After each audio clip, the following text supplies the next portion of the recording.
Yeah, man. We are live. It's Thursday night reality check, and I got a special guest tonight, Pat Stedman. Pat Stedman, how you doing? I'm doing great, Tony. Thanks for having me on again. Yeah, excellent, man. You know, you're one of my favorite guests, if not my favorite guest. We get deep, and we're going deep tonight. We are going deep tonight. It is your cheating heart. We're going to talk about cheating. We're going to talk about, I guess you would say, affairs, infidelity. I think is another good word for it. But the first thing I want to do in this stream tonight is I want to define cheating. I think that's a definition that we really need to kind of talk about right at the beginning. Let's define cheating in Pat Stedman terms. Yeah, so everybody's got their own definition, but I think if we're being realistic and trying to be universal here, I think it's when you start to cross the barrier into kissing somebody else. That's, I think, official cheating territory. And of course, you know, there's a difference between a kiss and sexual contact with somebody else. But to me, kissing is when, okay, there's a lot of lines that you cross before you're flirting heavily. Maybe you're holding somebody's hand. Maybe you're making suggestive comments. All that stuff is very inappropriate. But I would consider kissing somebody else to be cheating. So you think that's like the we'll call it the barrier to entry? Yeah, I would call it barrier to entry. You know, I think it corresponds, it's pretty logical. Like it corresponds with, you know, the old school base method, right? You got the first base, well, you kissed a girl or you made out with a girl, maybe you can say. I mean, that's first base. It would seem to indicate that you're on the field, you know what I mean, at that point. But obviously there's a difference based on how far you cheated. Did you cheat the first base? Did you cheat the second, third, home run? And that's when I think we start to get into the consequences and whatnot, and how guys are supposed to respond to that stuff. Now, wouldn't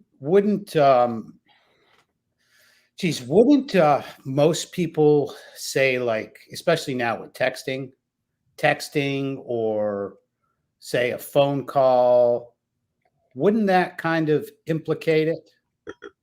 Like that would be cheating? Yeah, I mean, is that the precursor to cheating or an affair, or would some people consider that cheating? Some people, I mean, I know in trad communities, I mean, there's some women who consider looking at porn to be cheating. I mean, some people have some really stringent lines about what cheating entails. And by the way, I don't believe that. Not that I think looking at porn is good, but opening up a browser is a little bit less effort than like going out and making a move. So people develop that term like emotional cheating. I actually think it's valid that you have feelings for somebody else, or you're encouraging feelings from somebody else, and you can start to say things that are really inappropriate and cross some lines and can be, I mean, they're just totally wrong. But personally, I'm old school. I don't think it's cheating until you cross a physical barrier. Okay. What about because it's too because let me just finish, because it's too subjective. Okay. It's too subjective. Somebody can say, well, you cheated on me because maybe a girl says that to her guy, because the guy says to the other girl, like, you've got amazing breasts. You cheated on me. Well, he didn't touch her breasts. He didn't do anything. It was a stupid comment. It was a humiliating comment, but it's not cheating. It's not cheating. Something happens when you cross a physical barrier. And then I think something happens even beyond, like, physical barrier is cheating. And then there's sexual barrier, which is a whole nother magnitude. And then there's full on sex, which is a whole nother magnitude. And I think your forgiveness threshold varies based on those things. I mean, everything's context. We're going to get into that, I'm sure, but Yeah, definitely, definitely. Of course, I've got a lot of notes as usual. Now, it's of my opinion, and I won't go into my opinions tonight, but that men cheat for different reasons than women cheat. mhm. So let's dive into that. Well, I think I would agree with that. I would agree with that, but I actually am more of the perspective that everybody cheats primarily for emotional reasons.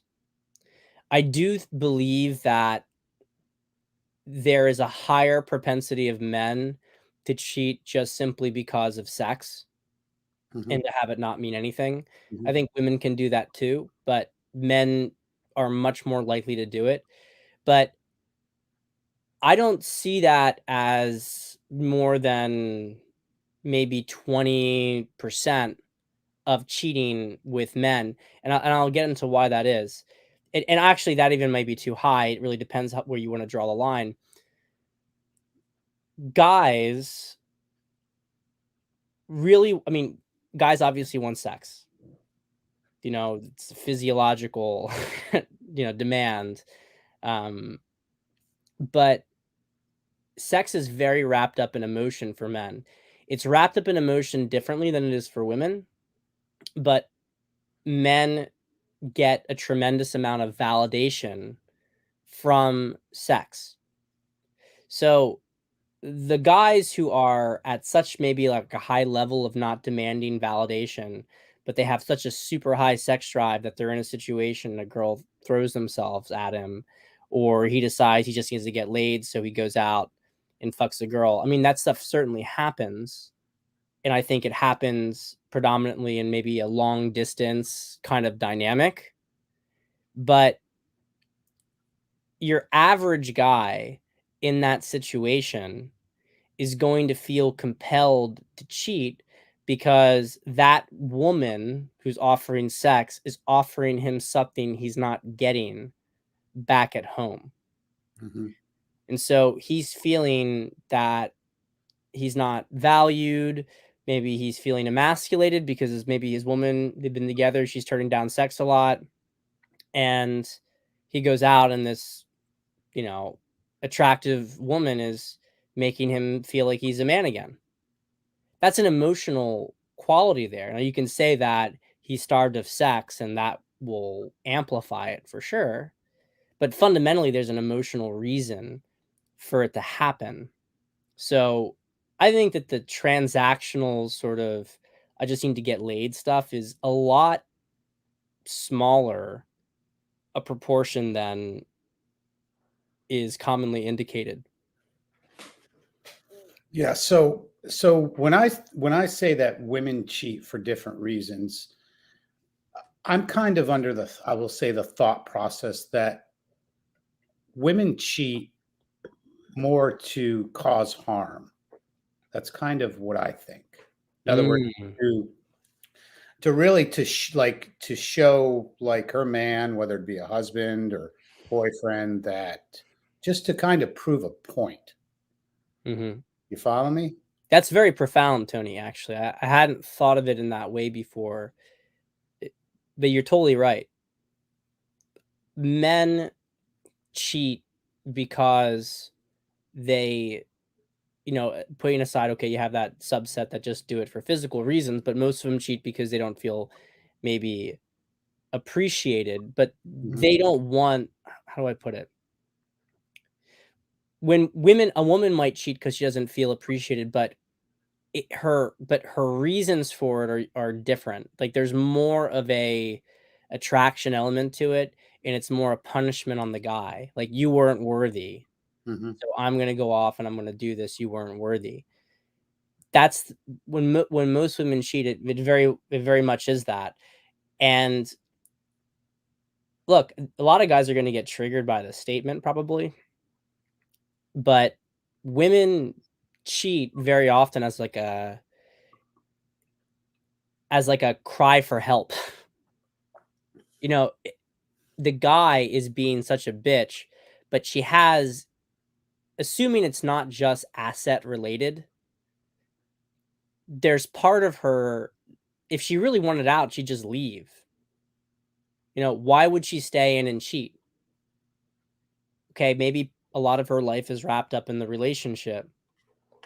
And I'm certainly not, I know it's very, very common that that's the case, but a lot of times a woman cheats and either she's caught and she explains herself in a very like aloof, like, you know, well, this is, I did it because of this, right? They can be very, very callous with it, but behind that callousness is like a very logical factualness. It's really interesting to me how women are emotional creatures, but when it really comes down to it, to sex and stuff like that, they can be some of the most raw logic. Like you just weren't doing it correctly. And how often does a man say the same thing to a woman? Um, does that make sense? Does that? It does. And I'm looking at the comments here, like Alexio says, LOL, cry for help. And I get I get that response because like we were talking a little backstage. I think when a guy is really into a relationship and thinks it's going well, and for a guy that's single, you can look at it a different way. I can look at it and say, okay, well, if I was in this deep relationship and the woman cheated on me, I would just walk away. But Mhm. that's not always the case with all guys, and that's a fact. And a lot Right. of guys won't admit that. I know that. I know everybody wants to puff up and say, you know, if a woman cheated on me, I would just haul ass, you know, forget her. But that's not always the case. I mean, I know that for a fact. I've seen, I can't tell you how many friends go through that exact scenario, you know. Mhm. So, you know, what's your thoughts on that as far as like, you know? Well, yeah, I'll tell a story real quick. I think it might tie this together. So I know a guy, and he was married, and he just wasn't very ambitious. He was drinking a lot, wasn't really ambitious, and the and so she had an affair. She was making more money than him. She had an affair, and he found out about it. And you know, she had, and by the way, she had had that affair after he had passed up on a big job opportunity that would have like, and she wanted to just be like a homemaker. She wanted to leave her job. She wanted him to be making the money. Like this is not some manipulative, you know, bitch kind of situation, right? She told him she's making more money. She says, I don't want to be working. I want to take care of the kids. I want to have more kids. I want you to make the money. Then you have an opportunity to do it. Will you do it? And he said no. And he decided to take his job, which was making a fraction of her salary, continue with it, and to keep drinking. And so she had an affair, but she didn't leave him immediately. And there were still within that period opportunities when that came out. There were opportunities for him to change, for things to change. He didn't do it. He didn't do it. And so she eventually left him. Now, I don't condone cheating, obviously. I don't Mhm. like it. Um, you know, you had the comment just in here about, from the vital message about, yeah, you're not supposed to, you don't want to accept it, but understand also what guy gets cheated on. Under the vast majority of circumstances, what guy gets cheated on. It's easy for a guy who either really has his shit together to say that, yeah, I'm not gonna, like, I would never stay with a woman who cheat on me. And it's easy for a guy to who doesn't even get into the arena at all to say, you know, he's not involved in that experience where his self is coming out, to say that. It's a lot more messy in practice from what Mhm. I've seen. And in the cases where it occurs, the guys usually are asking for it to a certain extent. And by the way, the women are usually asking for it too when it happens to them. Everything is co-created. It may be that you were really great and maybe you only own 10% of it. Maybe you owned 80% of it, but you were part of the reason it happened. And we have to be very honest with ourselves about it. And that to me is like, you can be compassionate about something and also not tolerate it at the same time. All right, well, let's get into this. What do you do if you're cheated on? Okay. And what do you do if you're the cheater? In other words, how do people handle this internally? Okay. So what do you do if you've been cheated on? So what kind of so let's get some context here because I think it's very important. So how did you find out that you were cheated on? Mhm. Did she tell you? Did she tell you? She said, I was out with the girls the other night. I got drunk and I let myself get too close to this guy and he kissed me and I allowed it. Okay. Maybe she kissed him, right? But she says that. Do you forgive her? Okay. What else is going on in the relationship? How is the relationship across the board? How long have you been together? What have you invested together? What was there a reason that she was being so open to the guy? Like, this is real talk here. This is real talk. Okay. A lot of guys are going to get triggered by this stuff. Is that you have a girl, you guys are great. Everything is really great. You have a pretty good relationship for the most part. But maybe there's a level of intimacy you haven't breached yet. Maybe there's some things both of you have been holding back. You're a couple months in, a lot of promise, and she goes out and this happens and she tells you about it. Do you break up with her?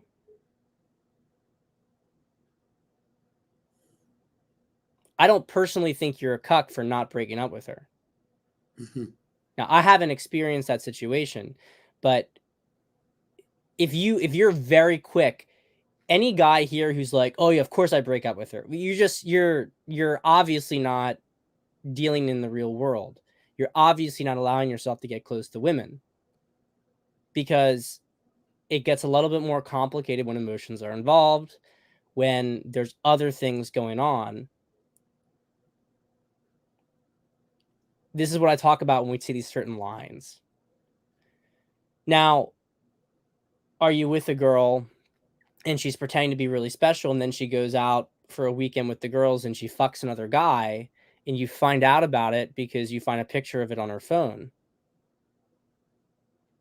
Totally different scenario. She didn't come clean about it.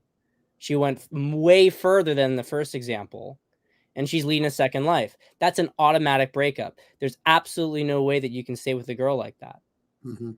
because of the deceit. In the first example,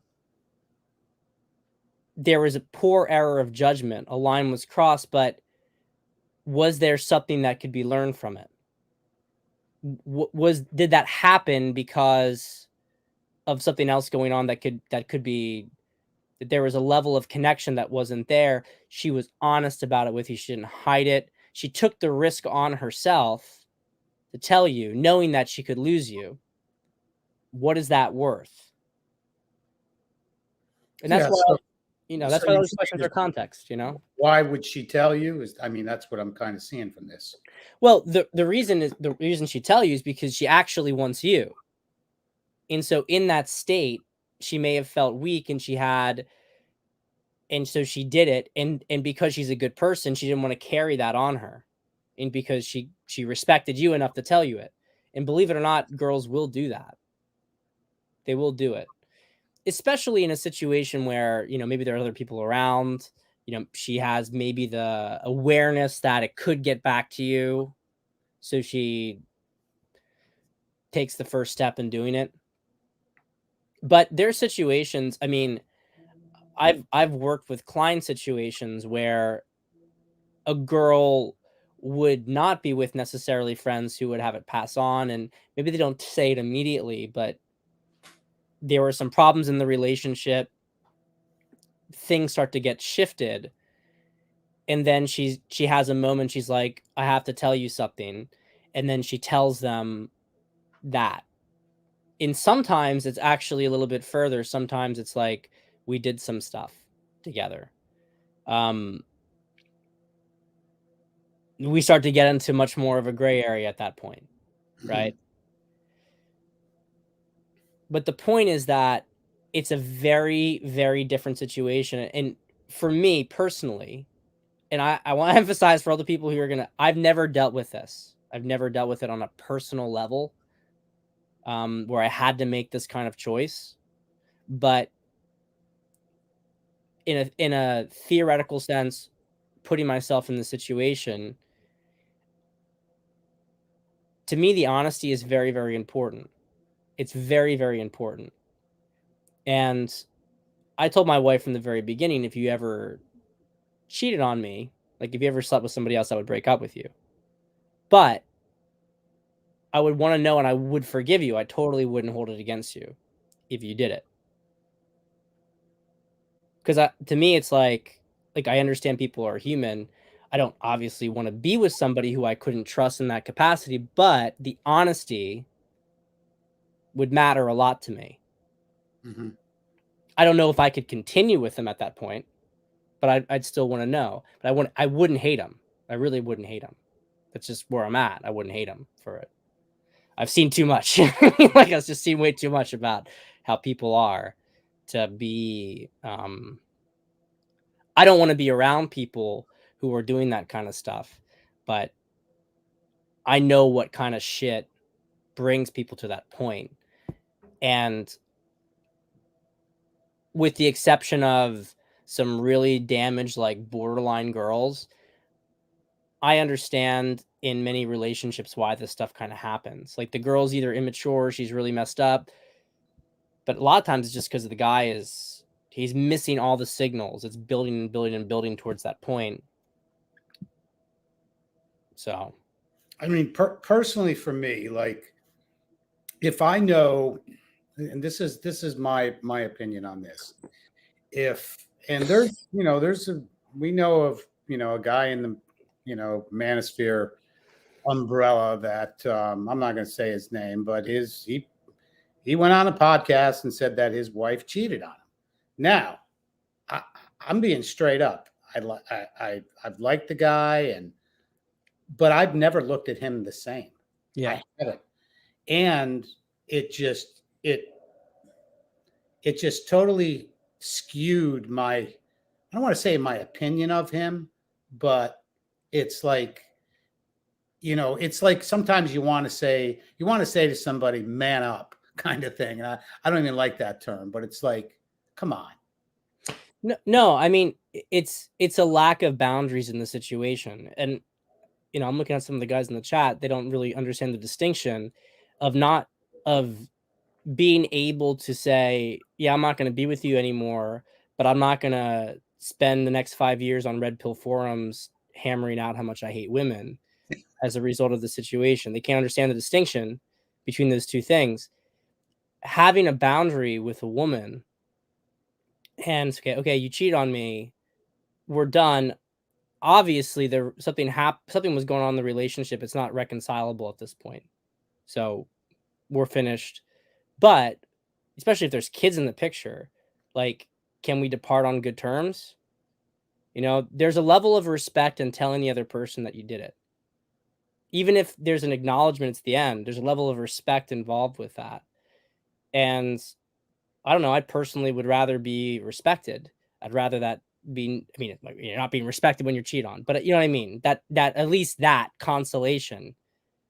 I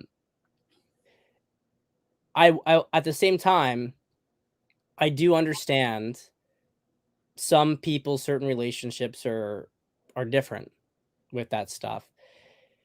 I can't relate to it personally, and it's very rare, but I would say, and God, this is going to get the guys in the chat so fucking pissed off. But look, I'm giving you guys real data on real experiences. So here's an opportunity for you guys to get out of the fucking dogma for a second and pay attention to things that happen in the real world. Okay? in a lot of relationships, you have a couple, they don't talk, they don't communicate, they don't express their feelings with each other. Okay. Maybe the guy isn't being as much of a man as he could be. He's not being maybe a total bitch, but he's not being as much of a man as he could be. The woman still has feelings for him, but maybe she's not super attracted to him. And I'm using an example on that direction, but it can actually go the other direction as well, right? Woman doesn't take care of herself. She doesn't want to have sex. The guy goes and has an affair. In some situations, and I would say no more than 20%, 10 to 20%, that this happens, it comes out in the open. And what it does is actually improves the relationship. Now, it's not in the Jack Murphy way that people are talking about in the chat. It's in the sense that it wakes everybody up to what's going on. So I gave you the example of this guy I know, and he didn't wake up from the experience. But that might have been actually a situation where he could have woken up. And if he really saw, hey, I was really being he was being really unattractive. And so she doesn't like that she does it. She apologizes. He forgives her. And here's another thing that people don't understand is that when she wants you to forgive her, she doesn't want you to leave her when she gets caught. There's a frame shift that happens. Now, again, this is not how you should gain frame in a relationship, but it's a simple observation that a woman isn't happy, so she makes a bad decision, she goes and cheats. The guy maybe has, on one hand, he's obviously pissed at her, but on the other hand, has awareness that he was part of the problem and isn't at the point of ready to leave her yet. Or maybe he doesn't want to leave her. Maybe he wants to change things, but he's still pissed. And so what can happen is that as a result of her cheating, she loses like the moral authority of being the wounded party in the relationship. And so her behavior towards him changes. I worked with a client before, and this was well before we worked together, but he was telling me about some of his past history, and he squandered this opportunity, but that happened to him. When she was caught, she was very, very submissive and did not want things to end. He had an opportunity to shift the dynamic then, and he could have permanently shifted it. And the couples that do that, which is, again, a small percentage, but you guys should understand that these things actually happen, and stop reading theory all the time if that's what you guys are doing. This stuff actually happens. They end up having a really good relationship because they will be able to honestly say that the relationship wouldn't have been saved unless they went through a near-death experience. And if you guys need some correlation to that, look at it from health. A lot of people won't do anything to take care of their bodies until they have a near-death experience because of their habits, and then they suddenly change their habits. And some of those people will complain like, well, I had this thing and now my life is over. It's like, well, no, you built up to that thing. You created that thing occurred, and now you're still a loser and you're going to die. Other people have that event and they say, you know what? That woke me up. And now I'm going to stop eating, seed oils. I'm going to stop eating shit. I'm going to take care of my body. And they can credit that event with saving their life. Sometimes in couples, again, not fucking condoning cheating. I'm not saying this is the way it should happen. I'm just telling you guys, in the real world, there's a percentage of couples that cheating becomes a vector to their own growth. What I do is sometimes I work with guys who have the situation, but mostly I work with guys to make sure they don't get into the situation where it has to go that far. Just like a fitness coach wouldn't let his patient get, severe diabetes or severe heart disease before he'd have him start to work out. Yeah, this is triggering. I see to the chat. I get that. But like you said, it's a small percentage. Yeah. It's it's a touchy subject. I mean, you know, for me, I think, and again, I can say this, I can say this, I can say this with a lot of conviction that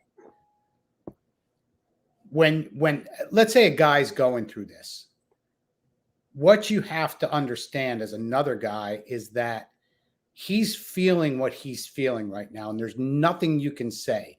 How many times, and I've been through it, where it's like you just got to leave her, that kind of thing, and the guy resists Yeah. immediately, Yeah. and that's a fact. And I know everybody in the chat tell me that that hasn't happened to you. Maybe you haven't lived long enough. A lot of you guys are younger, but I know that's a fact, and I've seen it in my lifetime many times.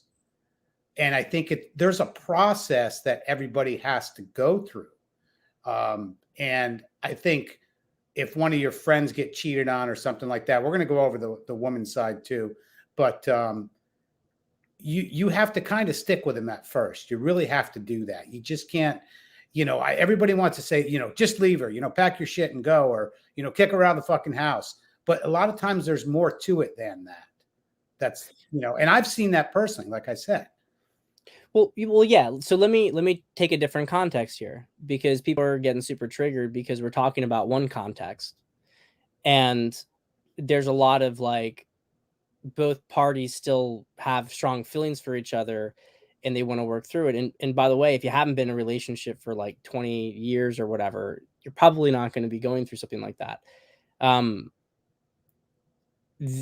a lot of what happens when you see a girl as bad news for a guy and you tell the guy to leave her and he doesn't do it and the girl cheats on him, that relationship is done. And so he is a bitch for not leaving her, right? But as a human, you also understand that he may need more time to wake up and extract himself from that situation, right? And extract himself from the situation. It's, you know, I say what I said at the very beginning, because we're dealing with a lot of nuance here. I would personally not tolerate cheating in a relationship. It's very clear, it's been established from the very beginning of the relationship. And I've never had it happen to me, and I would never go through with it, right? But I'm just saying, I have seen this stuff happen, and I have seen some guys come out of it. That is not the majority. That's not the norm. Most guys, when a woman cheats on them, they need to get the fuck out of the situation, because the woman is not being honest about the situation anyway. I'm describing a situation here where the woman comes clean, or she's caught, she admits it all, she explains why she did it, she says she doesn't want to leave. There's this whole sort of thing, and maybe the guy really has just been a crap for years, hasn't done things, he realizes it. That's a breakthrough. That's not the norm. The norm is that the woman does that, the guy doesn't understand, and so he's either a bitch and she keeps on cheating, or she leaves him, or what happens is that she cheats on him and she could care two fucks about him, and she either keeps on doing it or then leaves for that guy or whatever. And so the guy, by staying in the relationship, is only submitting himself to further abuse. And you guys have to understand that there are different contexts you have to operate in. It's in the same way that somebody's on your property, do you shoot them? Well, what the fuck are they doing on your property? Did a 10-year-old kid throw his ball in the property? I mean, it's a bad example, but the point is that you always have to think in context, and you have to look at the dynamics, what exactly is going on in the situation.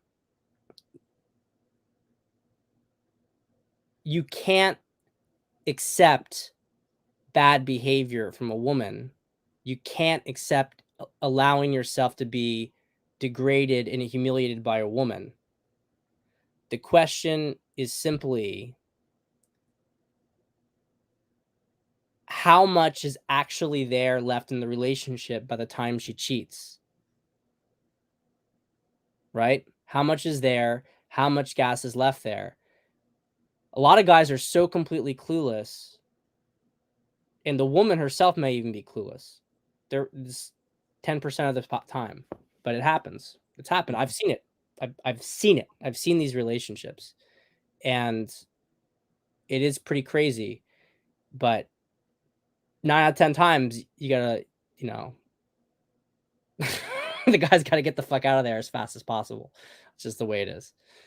Let me ask you a question now. When it comes to, I'm going to back up a little. The difference, like, let's say you catch your woman cheating on you, and she comes clean.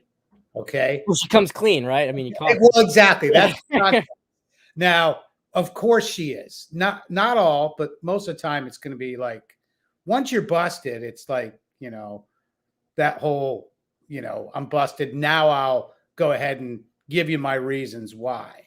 Sure. You know what I mean? Sure. So there's obviously difference between, I guess you would say, is what you're trying to say is basically a woman telling you versus you catching her and then she tells you. That's a different, I think that's a whole different dynamic. It is a whole different dynamic. I mean, look, I can't, it's difficult for me to get into the mind of a guy who walks in on his wife with another guy and decides to stay with her. It's like difficult for me to understand that mind. You know,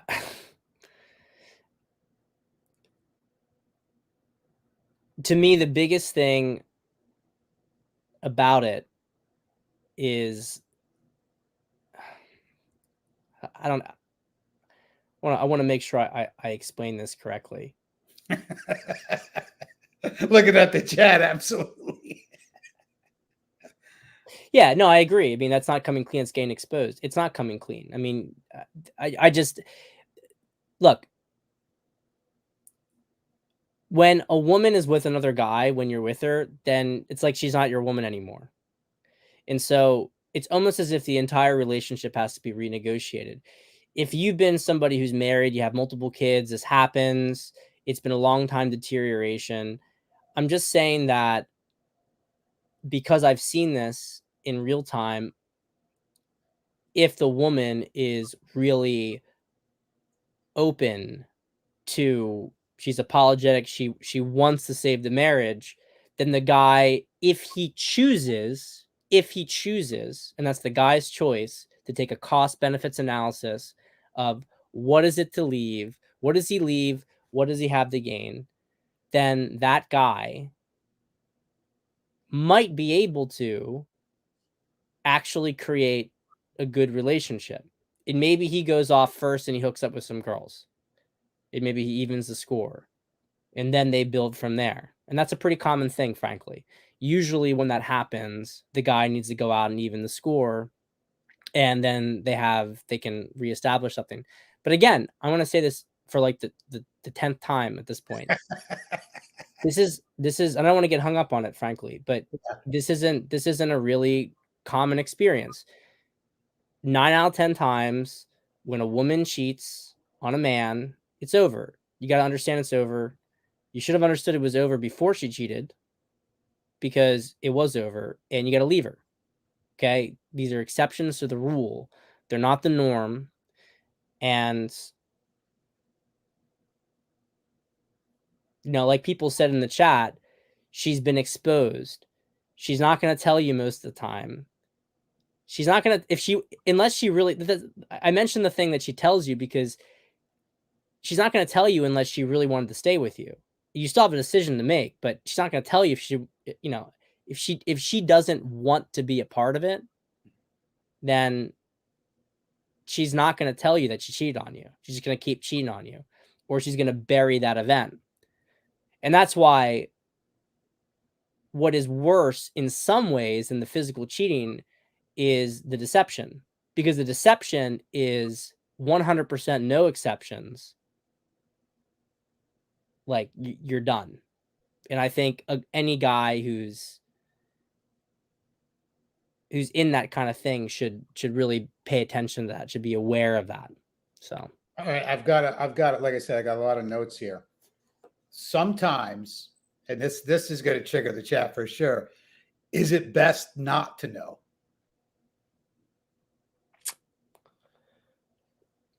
Because that's a tough one right there, man.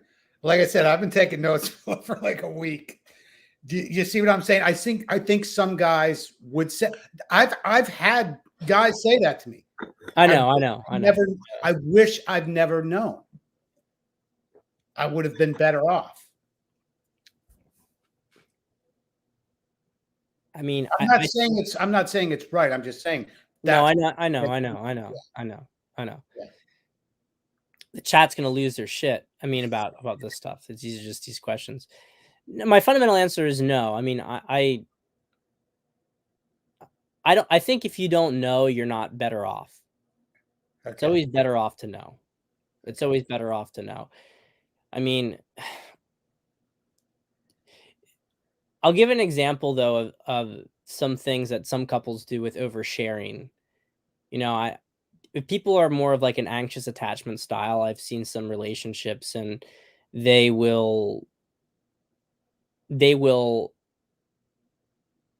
when they're trying to like deal with a lot of their emotional baggage, so they'll start to share like, well, you know, I talked to this person and I kissed them once this time.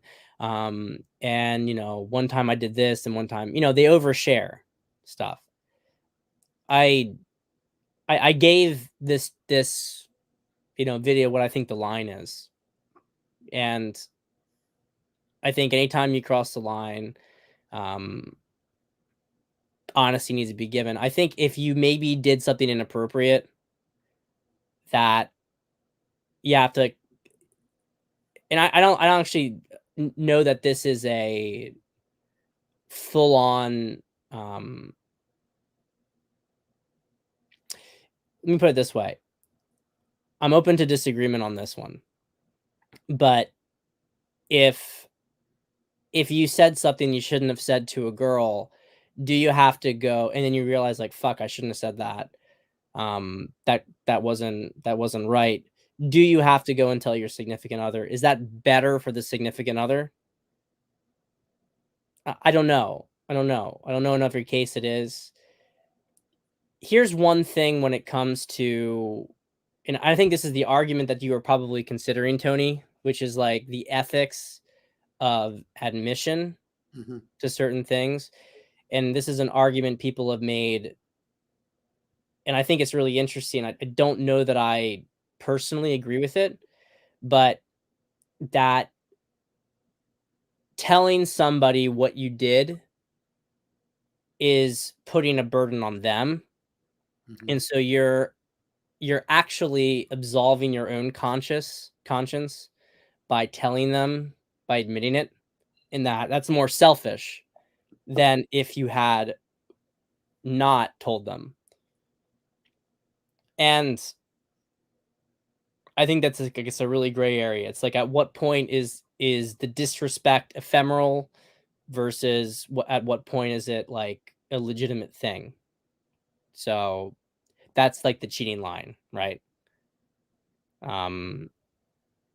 Maybe you got a little too, maybe you said the wrong thing. You got a little too close to a girl. You shouldn't have done that. Do you have to go say it to your girl? Is that going to create more problems than it solves? So question. Let's flip the whole script. Yeah. From the first part, and now let's put it now. The man cheats on the woman. How does it change? How does it relate? Well, like what we were talking about, just flip the whole script on now the man is cheating on the woman. Okay. How should she deal with it is the question. Should a woman deal with it differently than a man does? Well, I won't say that she should deal with it differently, but she usually does deal with it differently. Yeah. You know, I consider it bad across the board. Just how I am. I know a lot of guys in the manosphere think it's a much lesser offense for a guy. I don't believe that on a spiritual level. But I also acknowledge on a biological level it's different. It is different on a biological level. And going back to the initial point that we talked about, I do think guys are more capable of sleeping with another woman. They compartmentalize it very differently than women do. It's my perspective on it. I mean, I think some of the guys here, when they were dating multiple women, like a lot of guys could probably fairly say that they could date a bunch of different women and that they could compartmentalize levels of feelings for each of them and that they could deal with them in different ways, right? Here is a typical manosphere. That's a typical manosphere thing, right there. Uncle Guns is very typical. Men don't cheat. Men only fuck. Women betray. I get what you're saying. That's so typical of red pill philosophy. Yeah. Which I get it. I do. But I don't think that's 100% real life. I truly don't. But well, women feel betrayed too. I mean, like you could say that a lot of women who are more down in their biology might accept that, okay, well, they get you for in a certain capacity, but then you also have other women. And look, if you want to set those parameters from the very beginning, you're welcome to do that. You know, you're welcome to be honest with a woman from the very beginning that she's going to be part of the rotation and part of the harem, and that's what she can expect, and fair enough, right? But women feel betrayal. I think it's different. I think the issue is that how men. Okay, here's where we get into something that'll be interesting. Betrayal is very much a word for a man. Women are not. Okay, so loyalty, honor is very much a male ethical trait. You could say chastity is a female moral trait, but honor is a male moral trait. So when we talk about betrayal, we talk about somebody who's a snake, somebody who you expected something of, who didn't do it, right? And I think part of the problem is that a lot of guys will look at women and they will project masculine virtues onto them. And I'm not saying that that means that women are just completely amoral. They have their own sort of thing, but I don't really hear about women in betrayal. Like I don't really hear a woman ever use that term. It's very much a male term. I trusted you. We were in the foxhole together. You betrayed me. And in affairs of the heart, I think you have to get more granular in the sense of how the two of you will expect a man, for instance, who you trust to hold the line, right? Under a certain situation. Whereas, and if he were to turn the other side, that would be betrayal.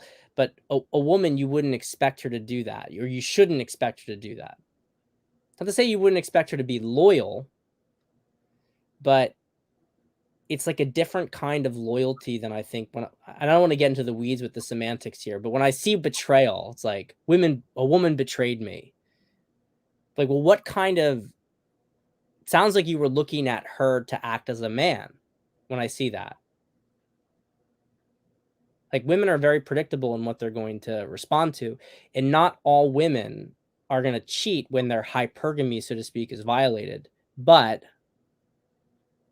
they are going to experience the desire to separate themselves from you when it happens. And they might do it you could say, in a moral way, where they say, look, I'm not attracted to you anymore. I don't want to be in this.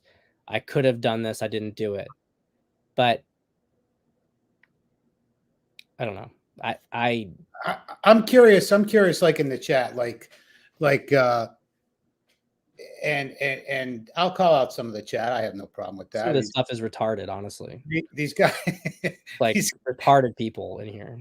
These guys, a lot of these guys are my friends. But what happens is now, let's say, and I've seen this happen too, where a guy cheats on his woman, okay, and of course he'll puff up and say, fuck her. If she finds out, it doesn't matter. But most of the time, those are the guys that are biggest suck ups to the woman when they get busted. And that's in my experience. Totally. And that's a fact.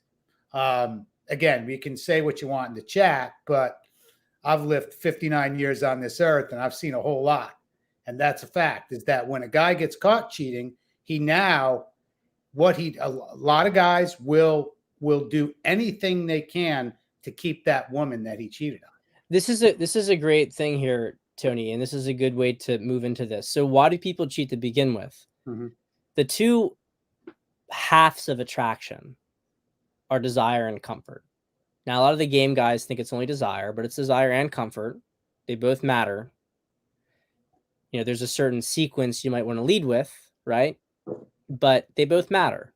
And as you get into longer term relationships, a lot of the red pill guys don't understand that I would say, frankly, a majority of the issues where you have like dead bedroom, bad crap in relationships, it's not necessarily desire that's at issue as much as comfort.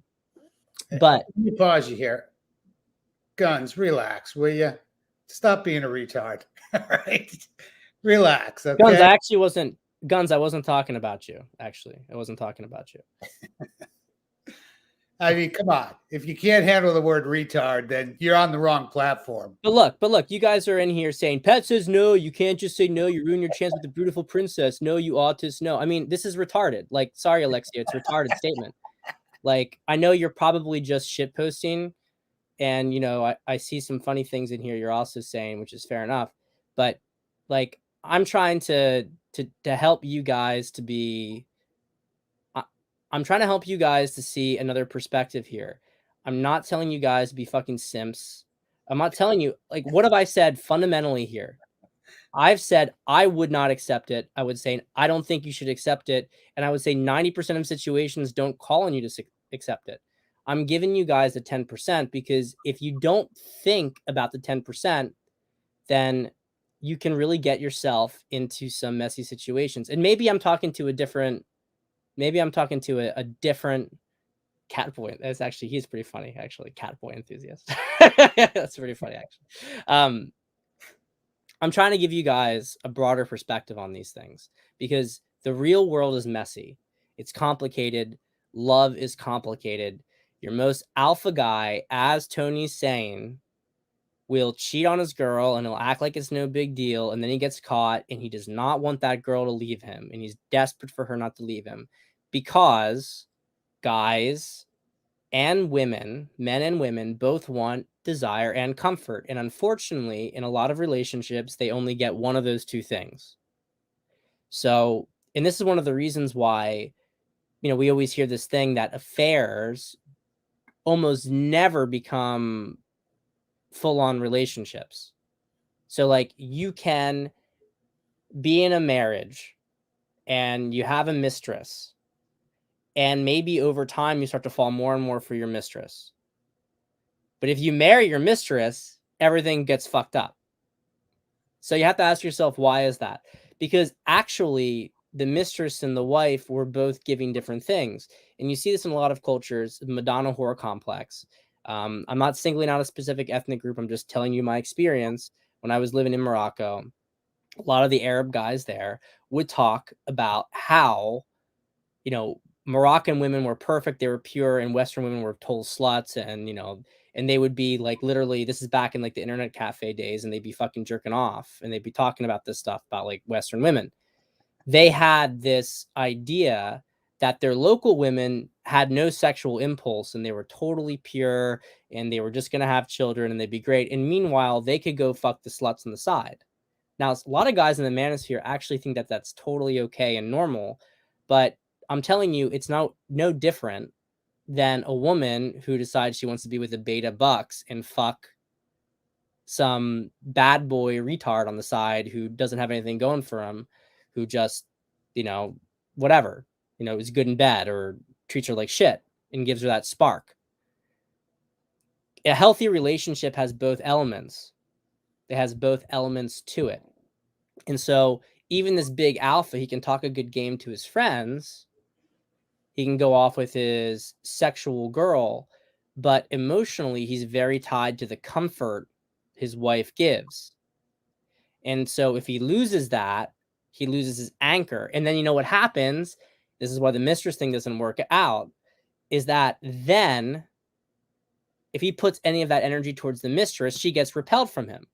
So he's compartmentalizing himself. He's not really alpha, because in his marriage, he's acting like a different man, and he's trying to compartmentalize his alphaness with this random girl because he can't bring it in his own marriage. Understand?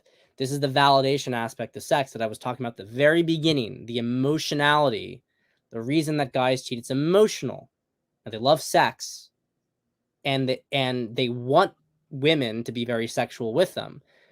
And part of that is sex drive, but a lot of it is the emotional validation. And that is the reason, by the way, that guys will get into relationships with women who have borderline personality disorder, because those women will hook the validation, both sexually and in other ways, and then they can pull it back, and that's how they can toy with a guy. I have never met a single man who has been with a borderline personality disorder girl who has not said it was the best sex of their life.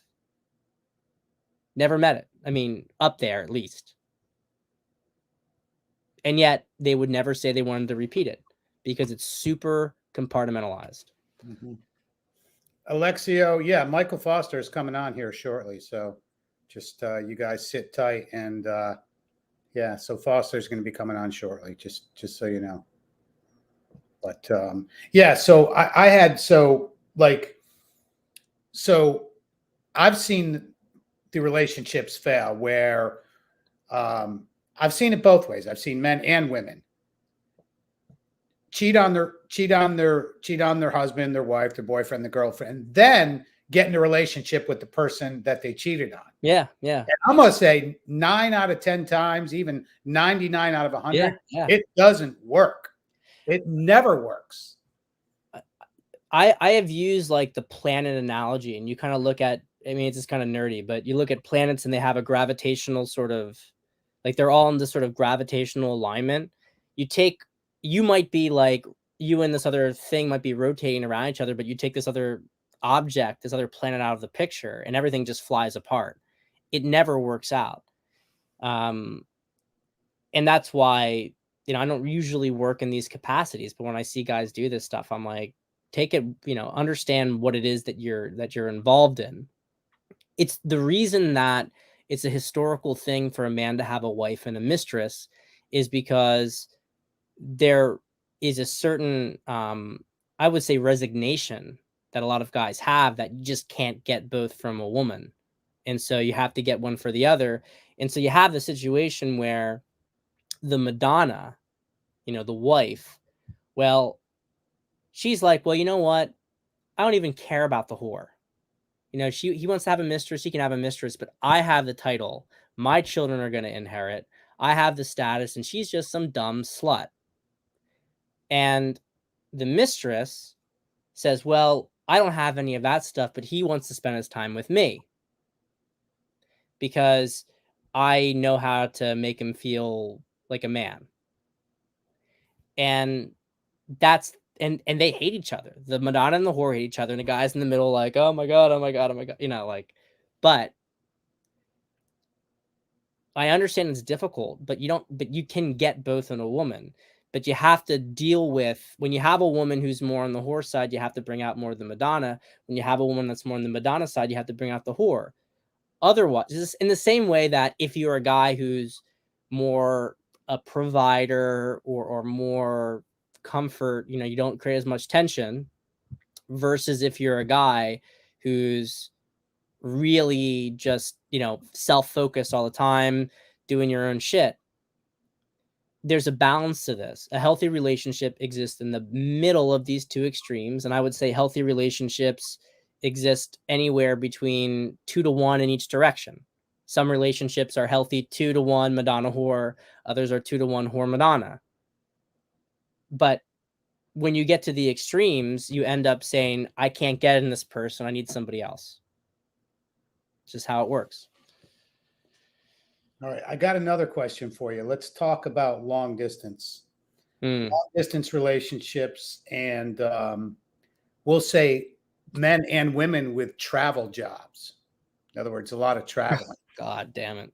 Doesn't that increase the odds of infidelity and cheating? 80% of cheating is situation.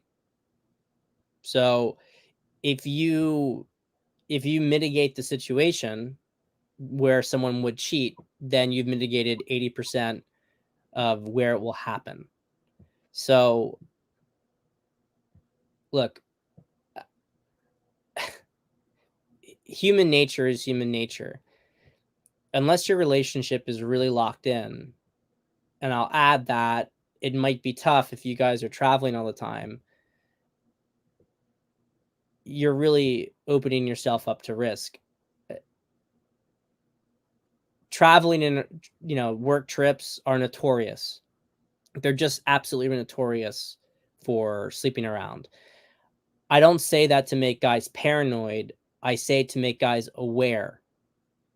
So if you're with a girl and she has to go on some work trips, you shouldn't be like, she fucked every guy in the company when she was on the work trip. You shouldn't think that. But you should be paying attention to what's going on in her work environment. You should be paying attention to her behavior. And because the risk is higher. I mean, it is certainly higher.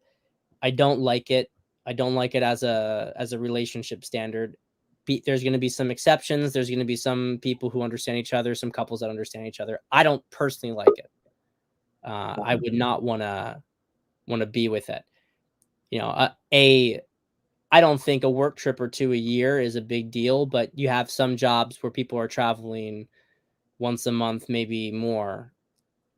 It doesn't guarantee anything. It doesn't mean it, but it's just, you got to watch out for that stuff. Now, long distance relationships. I've always said this about long distance relationships. Long distance relationships are temporary, and do not get into one unless you are prepared to end it. What I mean is find a way to end the long distance.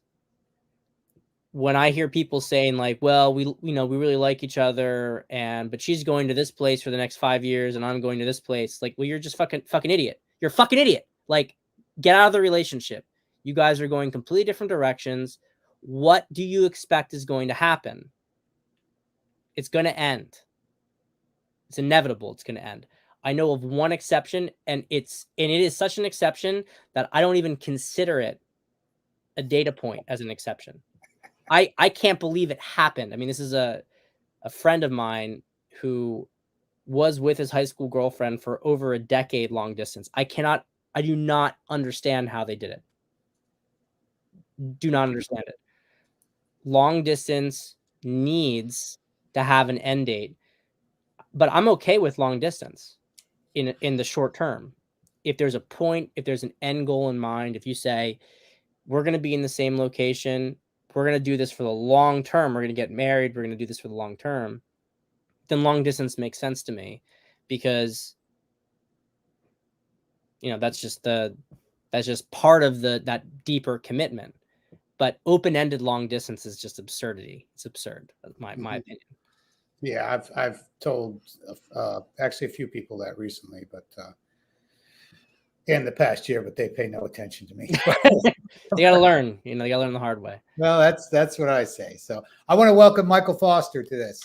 Michael Foster, how you doing? Good to have you. Good to see you, Michael. Doing well. Good to see you, Tony and Pat. Yeah, so we've been getting deep already. Yeah, I heard a tiny bit of it. Yeah. So, Tony, I'm gonna go jump to the bathroom real quick, and I'll grab a drink myself. And okay. All right. return. Sounds good. So, welcome, Michael Foster. And yeah, so we were diving deep into cheating. We had a lot of pushback from the chat. I get it. We do have this. Oh yeah. Well, we have this. We have this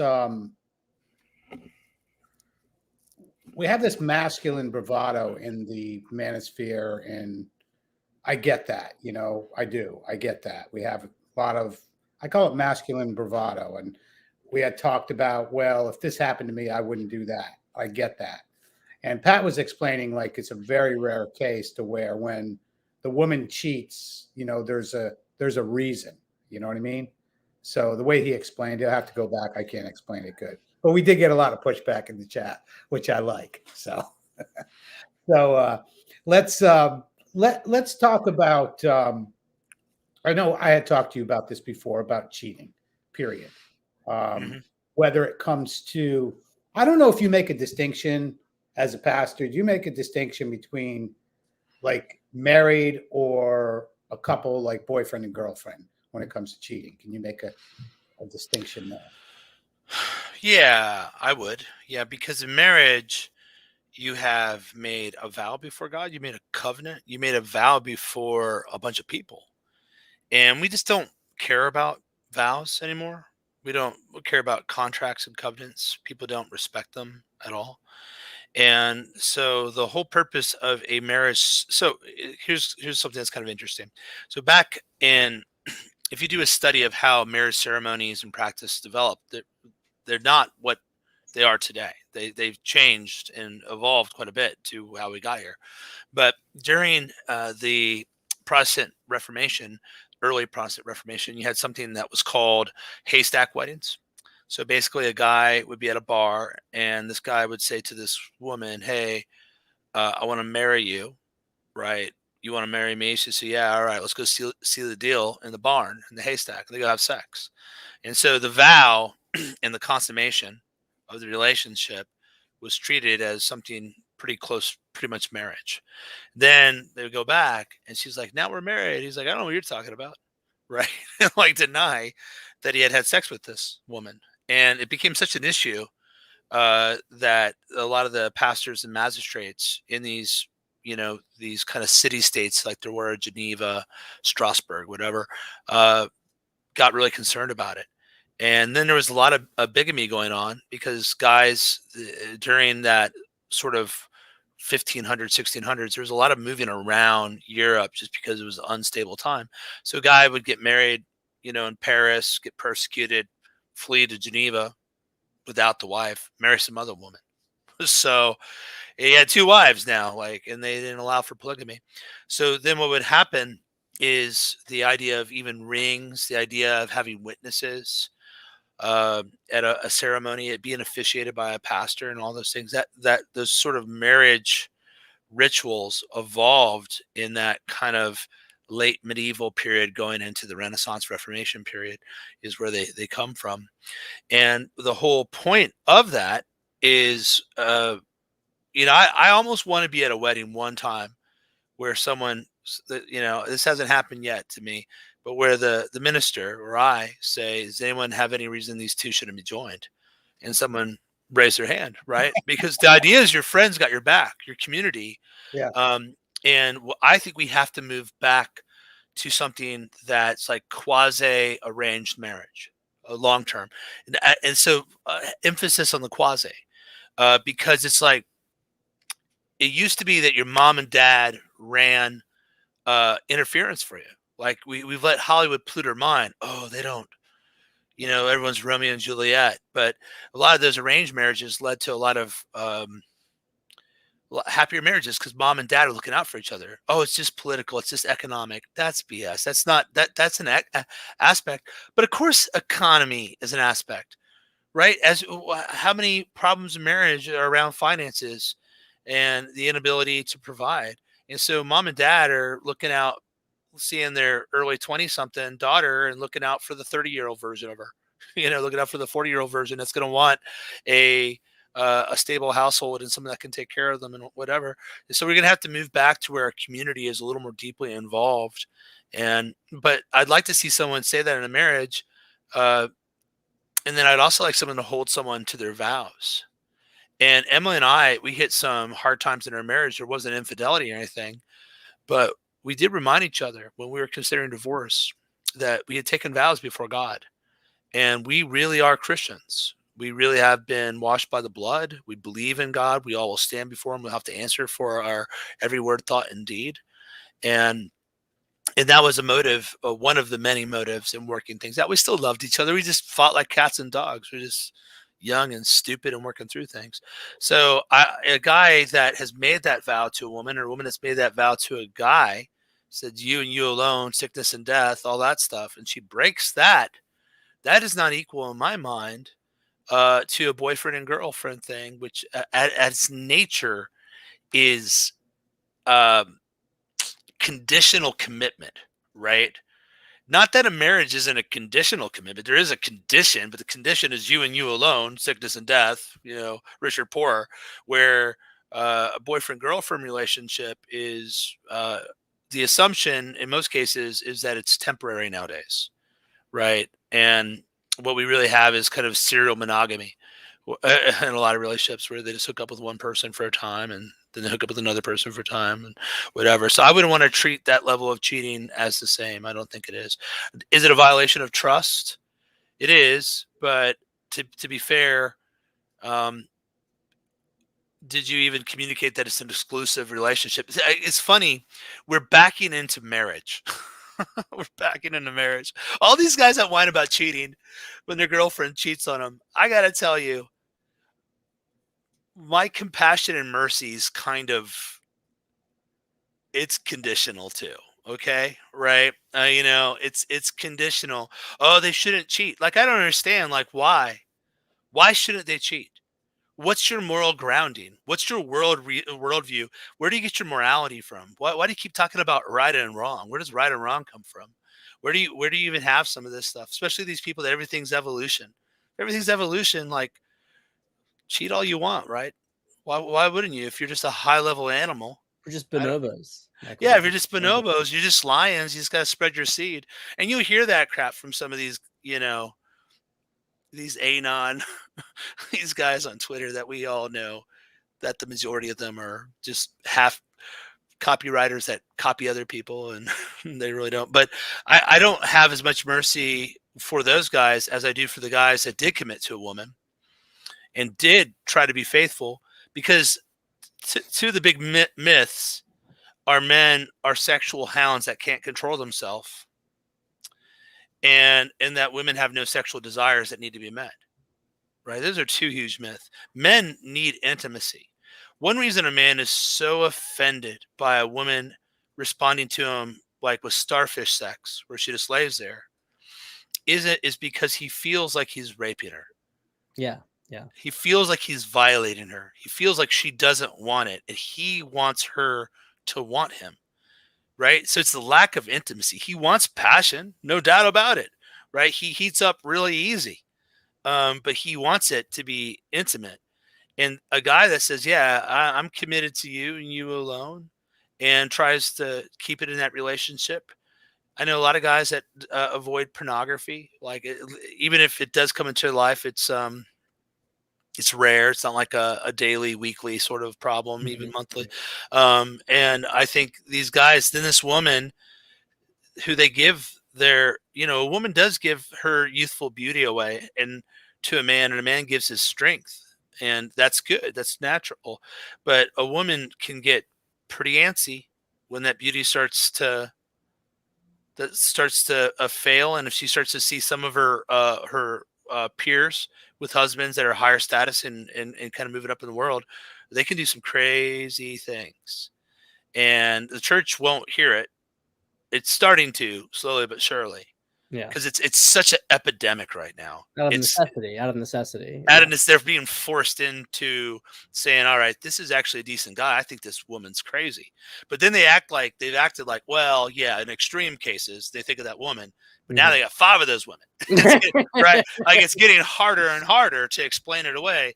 And it's because of we live in a society that is narcissistic, sociopathic. We live in a society that has no regard for tradition, no regard for your word and the value of keeping promises. But yeah, it's dishonest and deceptive by nature. So those guys have my mercy. I'll go to bat for those guys big time.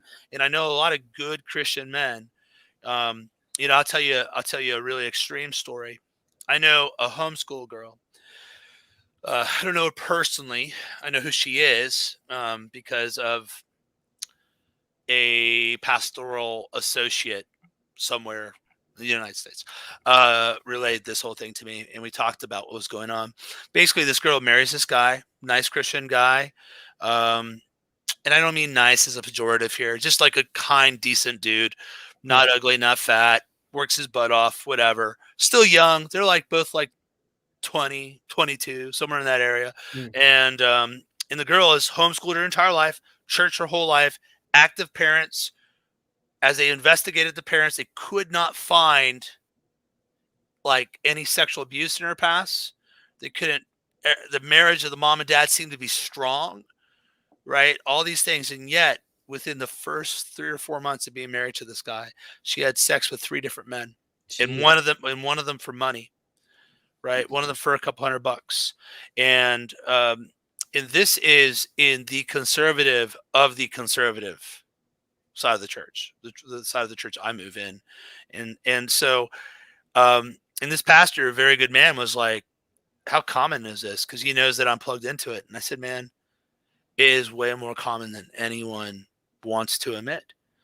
And she, there's a lot of things going on there. She wants to feel sexy. She wants to feel powerful. She wants to have an adventure. She's been corrupted by TikTok nonsense. There's a lot of different things going on there. Not really, concealed from the modern world. No, you can't. You can't. That's the thing. Like, that's why Texas can't secede from the nation, right? Yeah. If it still has Netflix, it's still America. Yeah. It's still the West. We still like, you have to change the culture, change the media, change all that.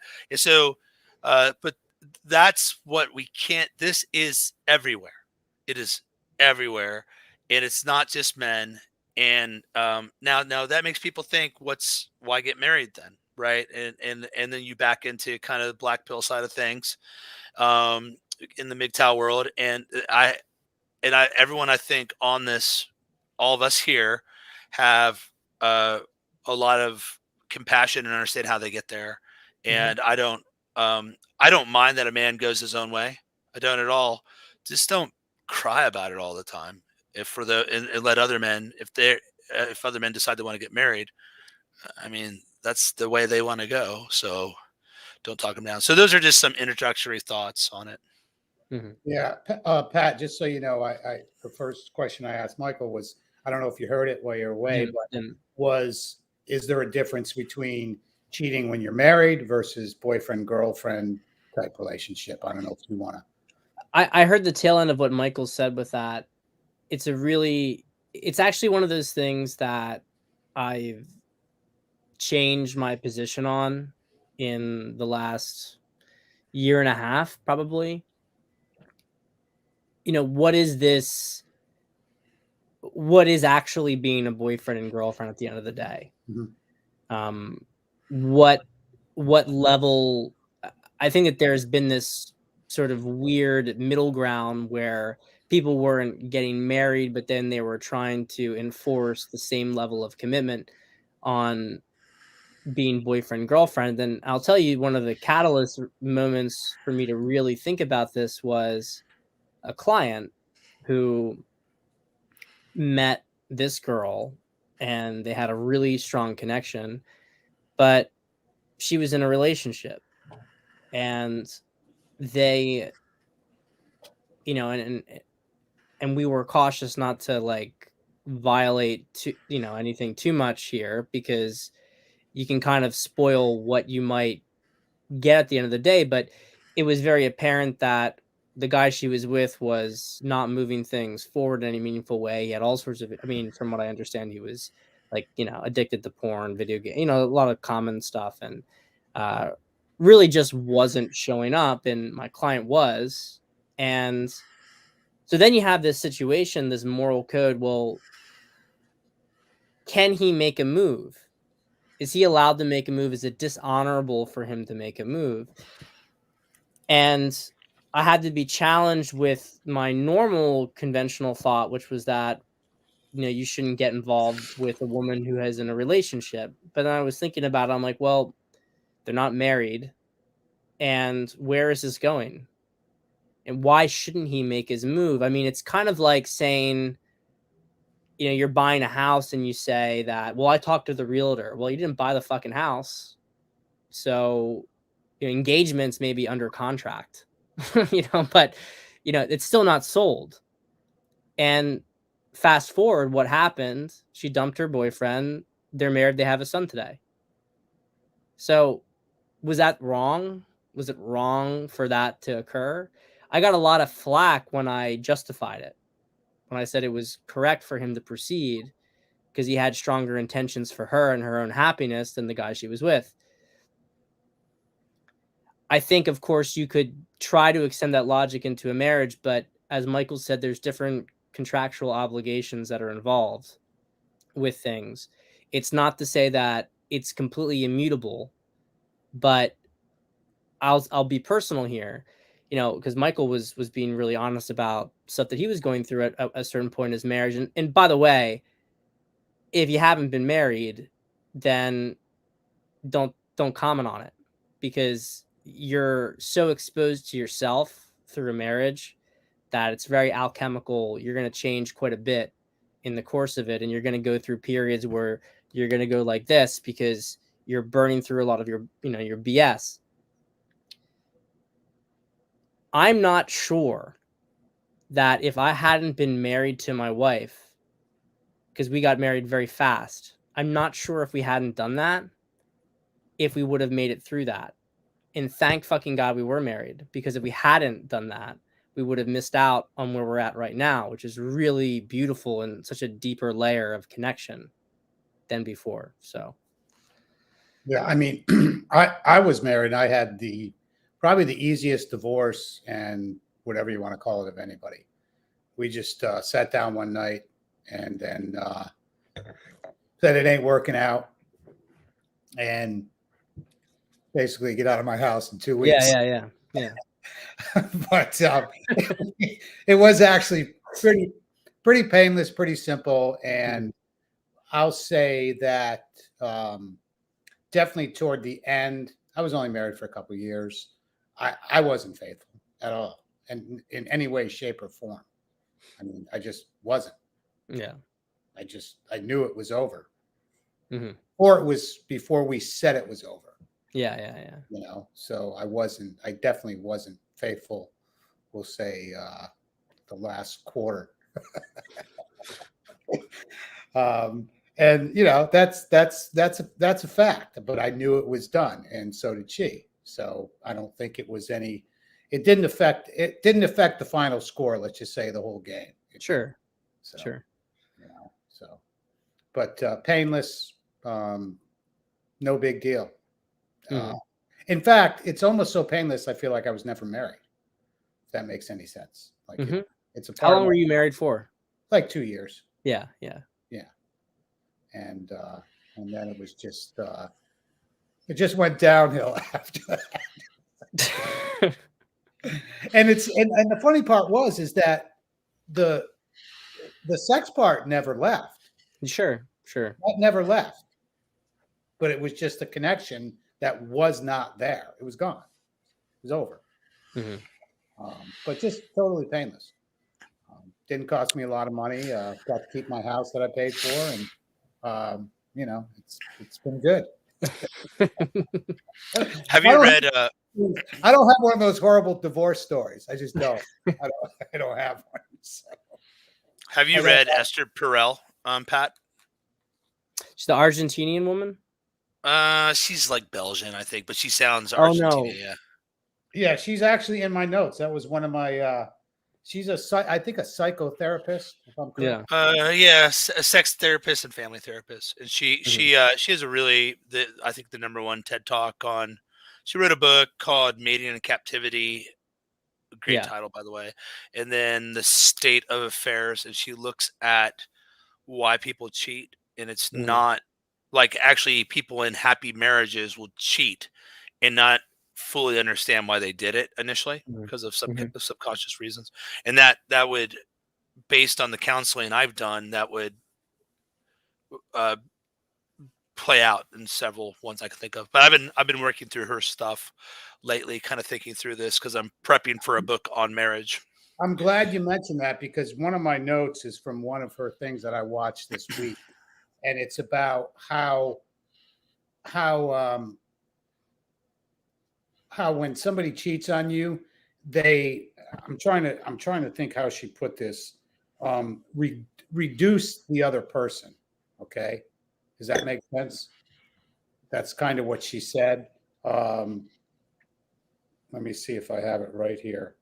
Yeah, she reduces the other person, um, even after all the good things that happened. In other words, I don't know if I liked her explanation on this, the way she put it. It kind of made me feel a little uncomfortable. I'm like, I don't know about that. You know, I'm still, I'm still, I'm still not quite there where I think it's the same if a woman cheats versus a man cheating. I just don't think it's the same at all. Well, my perspective on it is that on a spiritual level, it's the same, Yeah. Yeah. but on a biological level, it's different. hmm Exactly. Yeah. I guess And that's the best way that I could put it too. I think that as people, like you said, a spiritual level, um, it could be for the same reasons, but biologically, it feels worse if a woman is to cheat on a guy than a guy to cheat on the woman. It just does.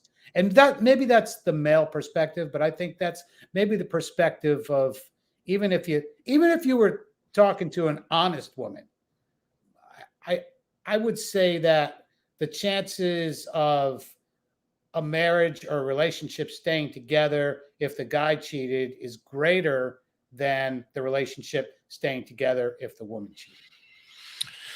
I would bet I would bet that's not true statistically.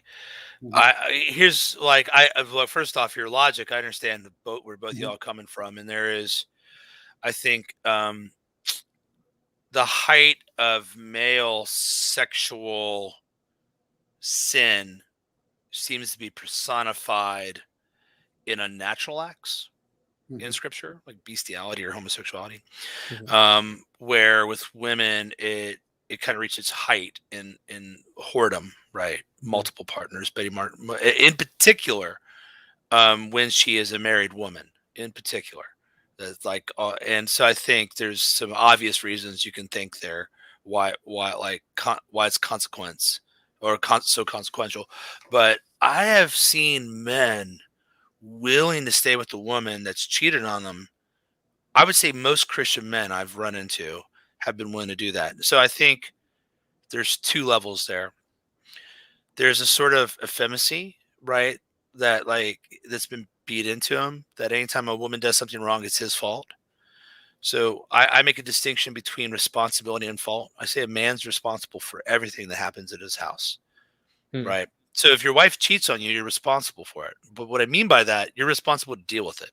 You got to Yeah, decide, yeah. right? You got to decide, like, if you're gonna stay divorced or not, how are you gonna react to it? That doesn't mean you're the fault. You didn't cause it. So think of That's like a cat. that's basically what Pat was saying at the beginning. I mean, that's really Yeah. what you were Yeah, saying in a nutshell. but Michael put it better. That's a good verbal distinction between the two terms. Yeah. It's like a captain of a ship. If someone underneath his command acts the fool, it's his it's his responsibility to deal with it. It could be his fault. Maybe he's been overlooking things. Maybe he chose the wrong sailor, right? But it also might just be that that person of their own agency acted the fool, and it's his responsibility. And so, so a lot of times when we say, I say a man's responsible for it, they think I'm saying it's their fault. I don't think that's the case. Not always. I think it could be though. I think if you're not engaging in a woman's what this is kind of what Esther Perel seems to be saying. I'm digging in deep and have a lot to stew on it. But there's things that make arousal and sexual tension in a marriage work and things that don't. And if you don't give that to a man, he'll be tempted to stray eventually. You don't give that to a woman, she'll be tempted to stray eventually. Or more likely, they'll be vulnerable. I do go out of town. I travel a lot. But I always travel with a guy, and I seriously, when I travel, I work probably like 16 hours a day, right? I work like a ton of hours, and I do go to the trade show parties that I'm at, but I don't ever go to the after party. Never go to the after party. Scandalous things go down. Crazy people at trade shows. I always talk about, I see the way certain people dress at trade shows, like stay away from that person. Because I want to stay married. I want to stay happily married. But I do think, getting back, I do think Christian guys have been taught that everything that happens in their home is their fault. It's not. It's their responsibility. So they kind of blame themselves for that woman. And perhaps they were looking at pornography and they already have a guilty conscience and they feel like that this is like almost well, make the distinction between responsibility and fault. Let's go back to that. Sure. Make the what's the difference between how is responsibility and fault? How are those different? Sure. So I believe the man is the head of the home. And for everything that happens in the home, it's your responsibility to deal with those things and respond to it and react to it. That doesn't mean, like, let's say my son goes out and does something, like he steals a car, right? It's my responsibility to deal with all the things around there. And it may be that I failed in my discipline of my son. It also may be that he came under the influence of some friends he had that I didn't know, and wanting to have a good time or be wild or whatever, he got involved and did something. And it really isn't a major reflection on my parenting. I didn't know that he had these friends. It somehow escaped me. That could happen, right? But with a guy, if a woman cheats, it's his responsibility to decide how he's going to deal with the relationship now and respond to it. And he needs to ask if he played any role in it. To me, it's kind of a joke in the manosphere how guys wouldn't even consider that they were part of it, that they could be part of the reason she cheated on them, that their lack of masculinity, their lack of leadership, their lack of sexual prowess could potentially be it. I think they should at least be willing to consider it. What I don't want is it to be assumed that they're the cause of it. Yeah. But and that's what I want to protect against. But I do kind of get sick of these guys that act like women where they're not responsible for any of their actions. They rail how there's a guy in this chat here, some dummy that can't understand words and context, saying that I'm excusing women and that I think everything that they do is just because of a bad man or whatever. I never said that. I don't know where you got that from. I think women have as much agency as men do. I think we're different. We have different motivations and wiring and all that stuff. But I do think responsibility and fault is something we have to hang on to. I'm not androgynous. I don't believe in egalitarianism. I think patriarchy is built into the cosmos. I think it's inevitable. I don't think there's any way around it. That's where I differ with guys like Rollo that have created the feminine imperative, which is the manosphere version of the patriarchy, like looking to smash everybody. Well, yeah, I mean, Rollo believes that women, if you get down into the psychology of it, there's a belief that women are superior to men. It's a victim complex. So, he's just one step away from, the bonobo world where maybe mommy will give it to me instead of being so mean. It's pretty sick when you get down into it. Michael, I do have a question for you. Sure. This is just because you are the most brilliant and nuanced pastor on this, and I think a lot of guys here who, you know, you kind of address, you know, obliquely, but just to be really nailing the head. If you're a Christian guy, where does forgiveness come into play with infidelity? So God hates divorce, but he allows it. And so there's two conditions in scripture for divorce. One is porneia is the word. So people make it adultery. It's actually a little weaker than that. It doesn't require strict adultery. And even what is adultery is hard to say, like holding hands, oral sex, or some sort of manual stimulation that's not oral. So there's no actual penetration. Is it does it require actual penetration? And so what porneia is in scripture is this kind of broader category. And so you don't want to get to the point where it's like holding hands is porneia. And are we going to say that pornography, a guy looking at pornography, is porneia? Jesus says spiritually it's a form of adultery, but he also says hating your brother is a form of murder. So we don't kill people for hating a brother. And I think it would be a mistake to make every form of lust truly equal to physical adultery. I don't think that's the point Jesus is making, that they're the same family of sin and one leads to it when it's fully grown, is I think what he's saying.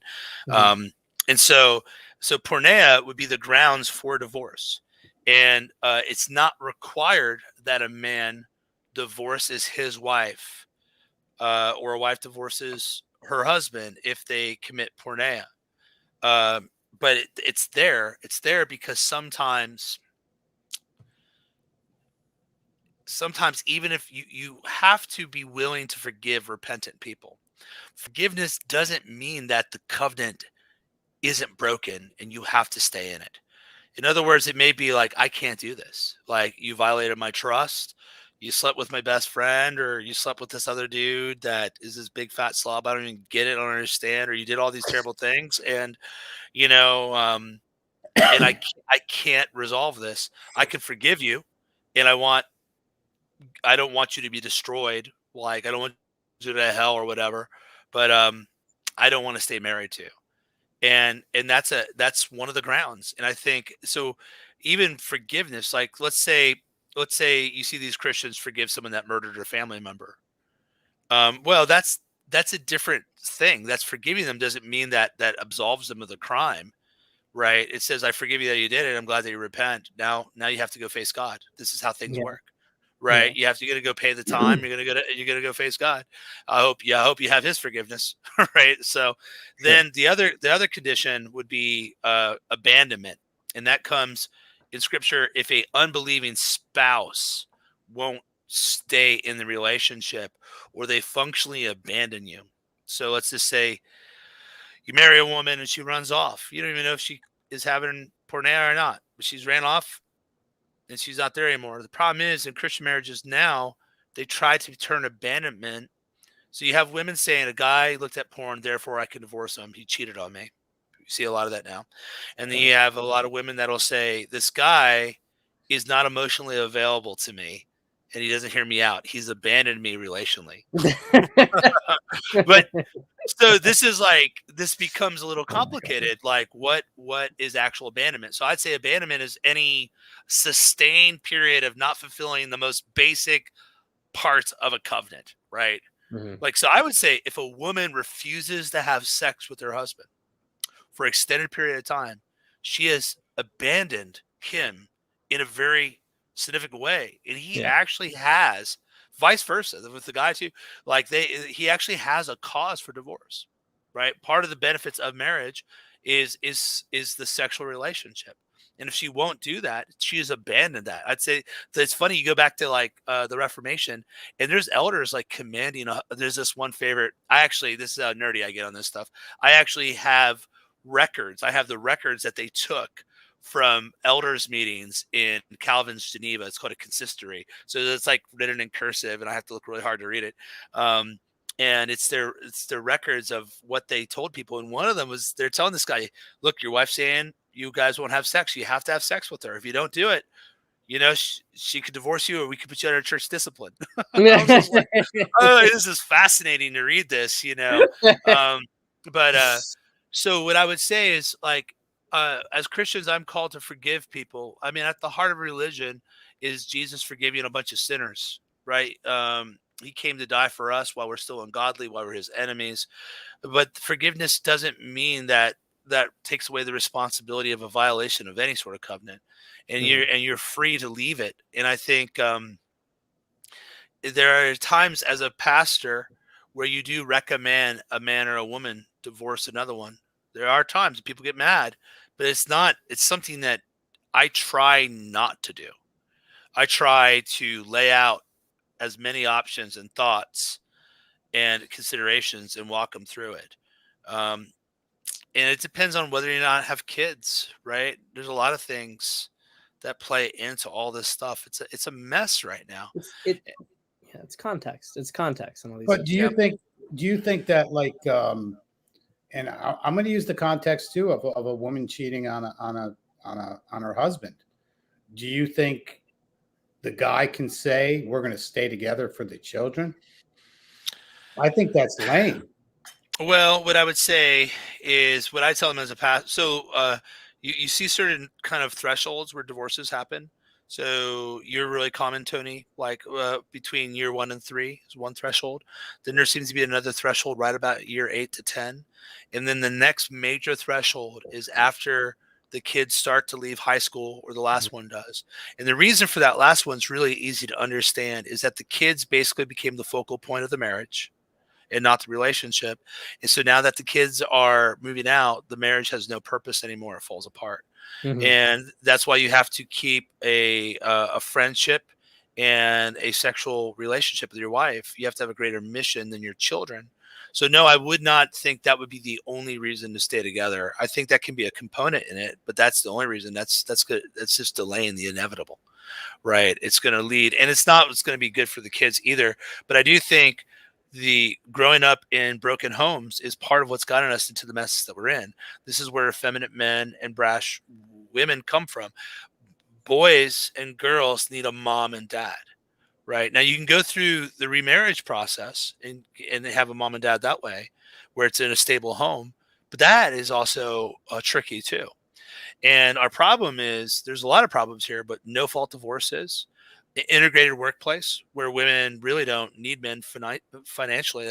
That's really changed things. So what we're in the rubble of the West trying to rebuild something, and that's why conversations like the ones we're having now are so important. I'm trying to think of I wanted to bounce off what you just said. Damn it, I just went blank because I was concentrating on what you said. But let me look at my notes here. I got a ton of stuff. Oh, of course, I've got hypergamy is on here, and we know Pat is the world's foremost authority on hypergamy.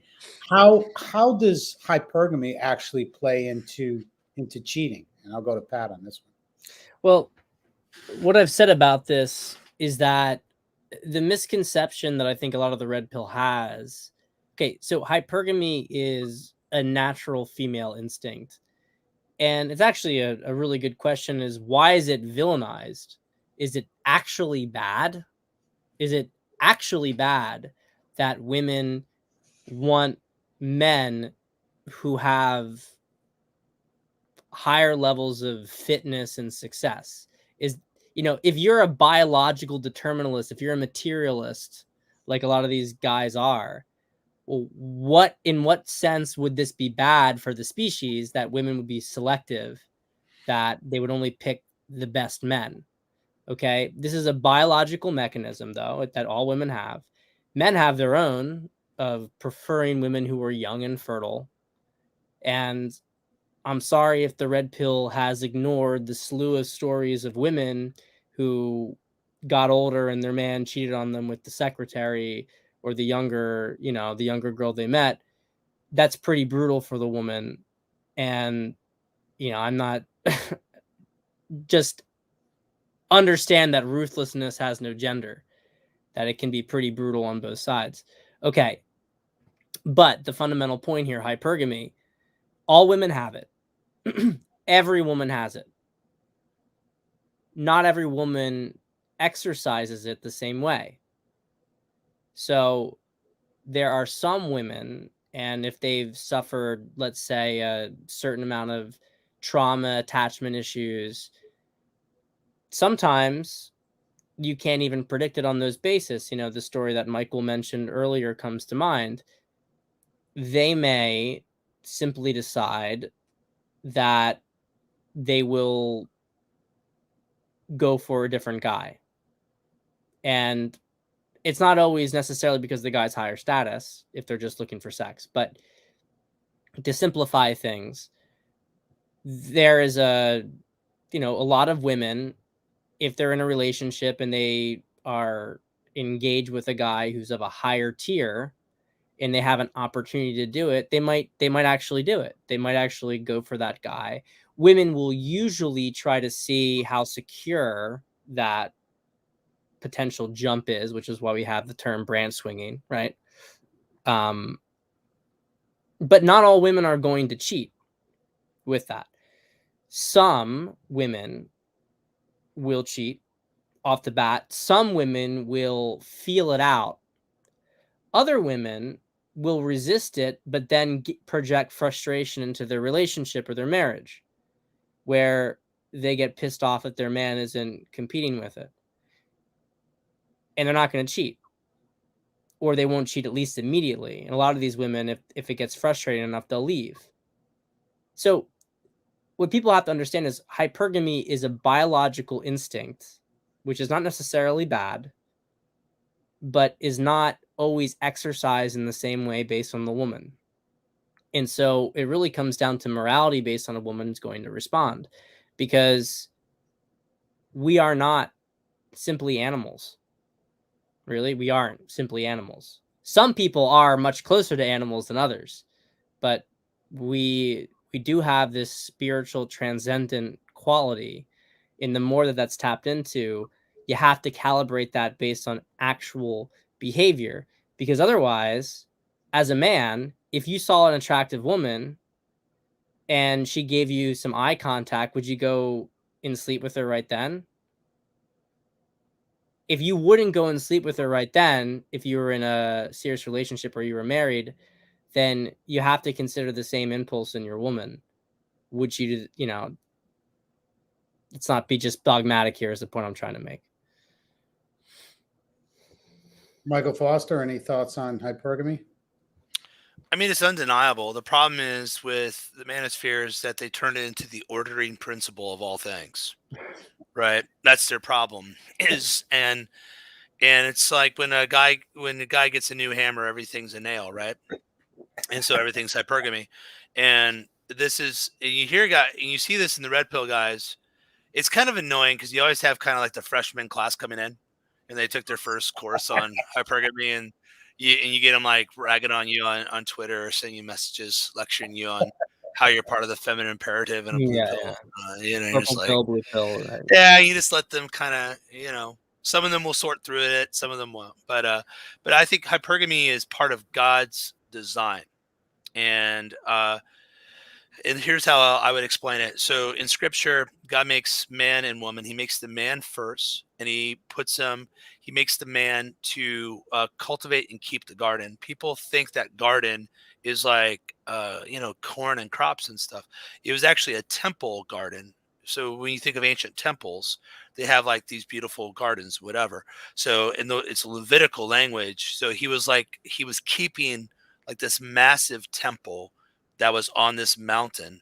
Ezekiel calls Eden the mountain of God. And another reason that's where the rivers start and they pour down the mountain. So it's this mountain. Adam's stuck into it. He puts in it. God plants this garden. It's like this kind of temple-like thing. And then God says to rule and reign, expand over the earth, right? So he's going to take the garden that God planted, this temple, and expand God's kingdom over the whole earth. That's Adam's deal. And then he's told to be fruitful and multiply, but he's not asexual, right? He can't just break off his finger and it turn into another person. And so he needs someone to help him. So a woman is made from Adam and brought to Adam. So Adam is made from the dirt, put in the garden to work the dirt. Eve is made from the man, brought to the man to help the man. So a woman's desire is to help a man. Women, it's really fascinating that when you study male atheists, this is a good book, The Psychology of Atheism by Paul Vitz. Male atheists sort of personify their weak father relationship and rejection of God, but in a sort of father-like ideal. The female atheists, the well-known ones like Simone Bouvier or something like that, they tend to connect themselves to a man. So she was one of John Sartre's lovers. Sartre, how do you say his name? S-A-R-T. Yeah, one of his lovers, and she was very faithful to him. It was like kind of crazy, and so women have this tendency to want to connect themselves to a man and experience greatness through the man. Right? Is this throughout? And so people say, here's like someone told me about this artist. Well, this woman, she was married to this poor artist. Didn't matter that he's poor. She saw that his art was great. He was great. He was a master. He was doing these things. She understood he was going to be great before anyone else did. But she saw his drive, his creation, his masculine ability. She was attracted to it because it's not just pure dollar signs. So Adam was given this mission. Eve was brought to help him. It makes sense if that's the prototypical male and female, that a woman is looking for someone that has a mission bigger than herself. Women don't want to be the mission, but they want a guy that has a mission that's worthy of their love, right? That's worthy of their devotion. And so hypergamy to me is a representation of that, is a representation of looking for a high status man, a man that's getting things done. And, status is contextual. It could be the quarterback in high school. It could be the professor in college, whatever. And that's why there's a contextual element to a arousal with women that isn't as present with men, where it's more with fertility cues, pretty simple stuff. But so I think hypergamy is an expression of that can be corrupted into monkey branching. It can be corrupted into infidelity. But just like the same thing with a man, men should have lots and lots and lots of sex, and produce lots of children just with one woman is what I would say.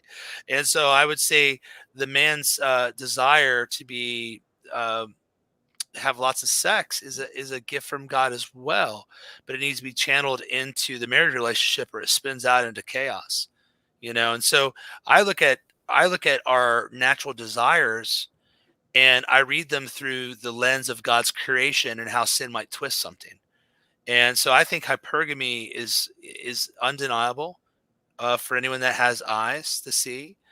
But with guys like, I'm sick of saying his name, with nihilistic dudes, with nihilistic guys though, hypergamy is heartbreaking to them because they hate it. They don't want it to be true. And they obsess over it because they hate it so much. They really do. Well, Michael, I mean, just kind of jumping off that, if you have no purpose to your life, then you end up fixating as a man. You end up fixating on material things. And you end up resenting other people who maybe have this extra women or this extra, financial assets or whatever. It really does come down to that most guys today, and I think, and I'm curious maybe what you think about this on your sense. I can tell you that it seems to me, of course, we've always had infidelity. We've always had it. We always will have it. It'll always happen. But it seems today it's much more common, even if we're not talking about the super strict versions, the soft versions of it. A story like you mentioned that happened in, that other church with that girl. It's a very common story today. Back then, 500 years ago, it would be a rare enough circumstance that they might have burned the girl alive. You know what I mean? One of those things. Like, I'm not saying to justify that, by the way. I'm just observing that was probably, it was a rarity. It was a rarity. Now you could say on one hand, was it a rarity because of the heavy-handed force, because of that threat behind it? And I'm sure that was part of it, Absolutely but part of it. absolutely part of it. But I also believe that a major thing, and maybe if you don't go back 500 years, if you just go back 100, 200, there's a lack of meaning in existence today. What the fuck are most of these guys living for? I mean, seriously, I'm not saying that they shouldn't live for anything, but when I see a lot of the stuff in the manosphere, this grasping, what you understand that there's nothing, that we're not being offered anything, but what are you offering in turn? These guys don't have anything to live for, and what makes them think, if they have nothing to live for, that a woman, you know, they're a good little servant to the system? Do they actually think a woman is going to really respect them and actually think that they're serving their true purpose? I can tell you, I have not seen women cheat on men who are serving their purpose. Haven't seen it happen. It's not common. I mean, there's probably been an example of it, but I can't recall one offhand. That's how rare and uncommon it is. It's always the guy who's asleep doing what he was supposed to do. So I think the reality of it is no one's happy, right? Men are killing themselves, record numbers, right? The men are killing themselves lots of ways, right? Like there's guys with, I saw this guy, someone posted this. It was like a TikTok or something that went viral on Twitter, I thought today. He's like in his mid-20s and he's sitting in front of a computer all day long listening to classical music and playing Railroad Tycoon. yeah, I saw that. Yeah. And so, and then, obviously the guy probably has tons of talent, right? There's like something there that's being wasted. I wouldn't be surprised. I bet, I mean, he might be an idiot, but also there's a lot of guys out there that are dying other ways. Like they're like never they're not accomplishing anything. They're not building anything. It's going to be a very empty life. And so you see these suicide rates, but with women's, the number of them that are abusing prescription drugs and are alcoholics right now, like the drunkenness rate with women is not at parity with men. The way we have set things up is failing for everybody. And these women also that sleep around, like there's no way around it. If you like guys, a woman cheating and a guy cheating, fornication, all this, morally equal sins against God. The way it plays out relationally and how it affects them psychologically is very different. You can see it. You can see in like it does something very destructive to women at a quicker rate. It takes a man a little longer to get there, I think. I don't think that's actually the case in really in a lot of homosexual situations. It does damage a man's psyche pretty rapidly. But with a woman, there's something not there. There's a stare, right? You see it. You learn to like stay away. Thousand cock stare, right? Yeah. We don't call that in the church, but that's There's there's eyes, but I am pretty good at spotting it as a pastor, those that have been sexually abused or those that have been sexually promiscuous, because there's tells. There's like really obvious tells. And so this idea that women are just loving it, just having a great time, and these guys resent them, man, it sucks for everybody on whole right now. The world that we've built is broken. And the problem, like, my book's doing really well. It's been a bestseller. It's crazy. It's been a bestseller. It's an incredible book. It's an incredible book. I've been meaning to shout. I mean, I have like the last third of it, so I haven't shouted it out publicly yet. But it's amazing. It's good to be a man. It's an amazing book, Michael. Oh, praise God. So it's been out. It's been a bestseller for 12 weeks, getting all sorts of stuff. But it's opened me. A lot of these guys are calling me, and these pastors. There's pastors are like, "What do we do? Like, it's a real problem. How do we help these men? How do I get my wife's passion back? Like it's waking these guys up." And people are starting to see like fixing the thing that we're trying to fix right now. This is why I think MGTOWs fails. Hear me out on this one, real quick. Hear me out. This problem cannot be fixed in one generation. It is impossible. It is too big. And the question is, who will keep fighting the battle after us?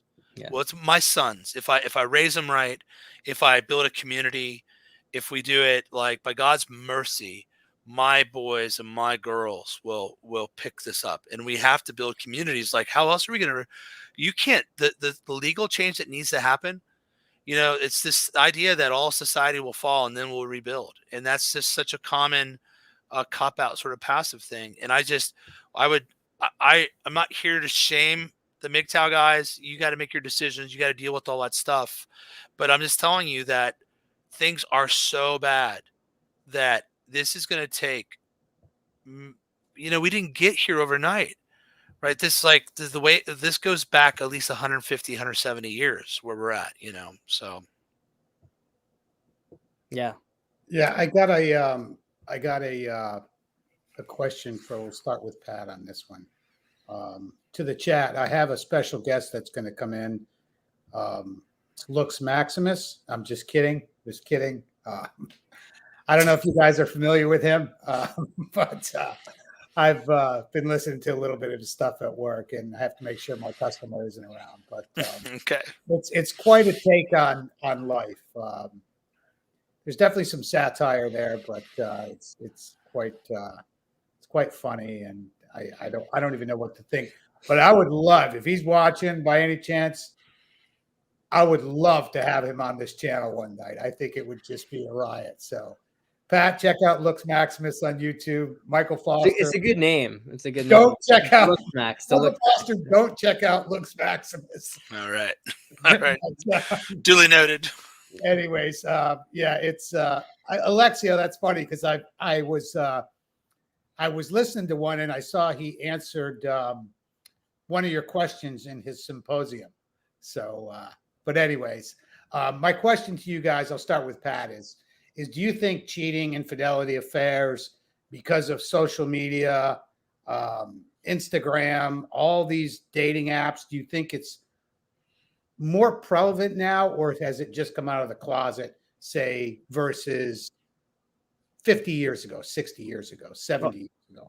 Absolutely. I mean, Look, everybody is programmed, and it takes the rare individual to break out of the matrix, so to speak.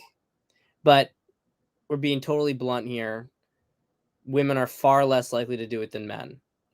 Men are designed to be able to be oppositional to control structures because, and I'm speaking simply on the biological level. I actually happen to agree with the stuff that Michael would probably believe on this, but simply speaking biologically, and there's a great book that talks about that. Roy Baumeister, Is There Anything Good About Men? Men are nature's experiments. So we are the gambles in the early, there are actually, we say that's a 50-50 chance of a boy or a girl. It's technically not right. It's more like 51-49 because it's assumed by nature that those boys are going to die by the time they get to adolescence because they have genetic issues. Boys are much more likely to have genetic issues and problems, and they just die off, right? And we look at hypergamy, right? Hypergamy is a reflection of this. And everyone looks and observes that the people in the highest positions of power in any field are men.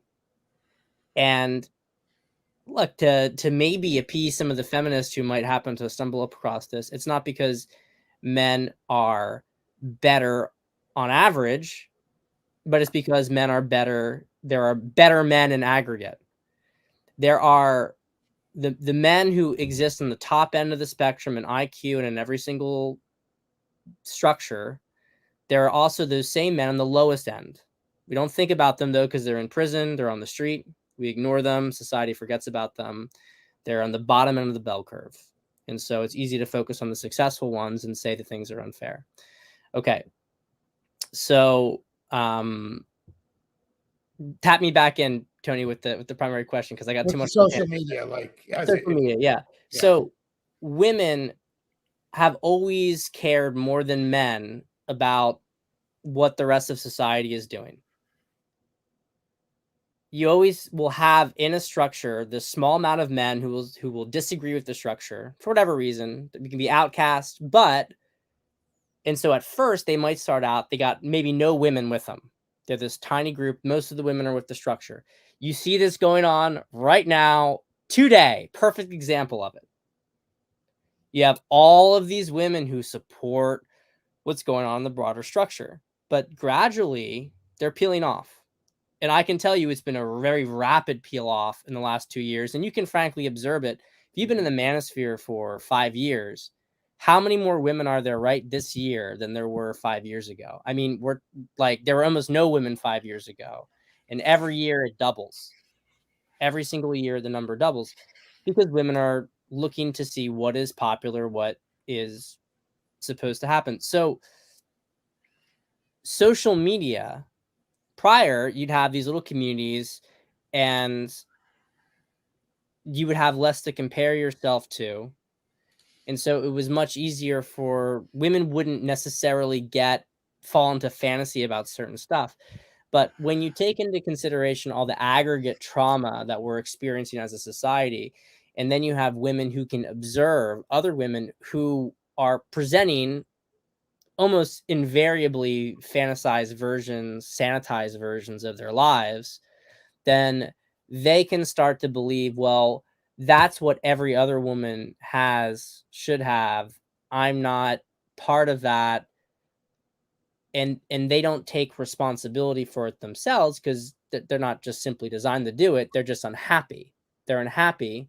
And so because they're unhappy, they're more inclined to cheat to find some outlet to be happy. Some guy who can sell them the fantasy. There's I haven't watched this, but I was hearing about this the other day about a documentary about this guy on Tinder who would pretend to be a super rich guy, and he was catfishing women. Actually, it was like a Ponzi scheme. He's pretending to be this multimillionaire. He had certain pictures and whatnot, and he was getting women to give him all this money to kind of continue the whole thing. Anyway, the point is just simply that it was playing to their vanity. And in the old days, how many different guys would step into the village? What kind of pool did you have to compare yourself to? The stratification of society. It's changed now. On social media, if you have a woman who is not grounded and she has a big social media account, she's going to inevitably fall prey to that inclination to show off her body and try to get attention, and to then think of herself on a different level that's not realistic. Yeah. Isn't it like social media with guys though, too? I mean, think about it. Isn't it kind of the same? It is similar. I mean, it's affecting everybody. Like, none of this stuff is, oh, it only affects women, it doesn't affect men. But because women are objects of desire, and they want to be desired, social media sites like Instagram are uniquely hijacking to them, because it can give them an impression that because they're being observed in this passive way, that they're on a different level than they were before. It begins to create some sort of unrealistic expectations.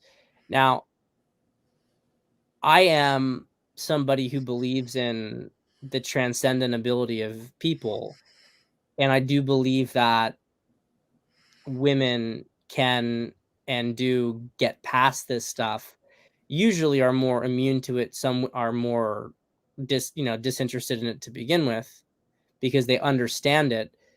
And I do believe that there are, as men are waking up to the con, I do believe that women are too. I see it happen all the time. And I want this community, if I could say one thing about the manosphere, I wanted to say the manosphere because the fact of the matter is men are the ones who introduced the problems and, you know, observed it, started to address it.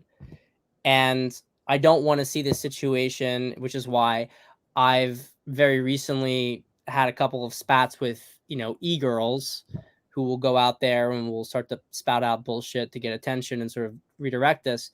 I think I'm happy to have some female allies in the situation. But fundamentally, this is about men being men, not looking to women to tell men what they want to hear, right? There's a big conservative cope thing. You get a blonde bimbo who says, I like guns. And then like the guy's like, yeah, we love it. You know, we love this. I want her, you know, it's pathetic shit. This is a male problem. Okay. It's a problem for men to solve.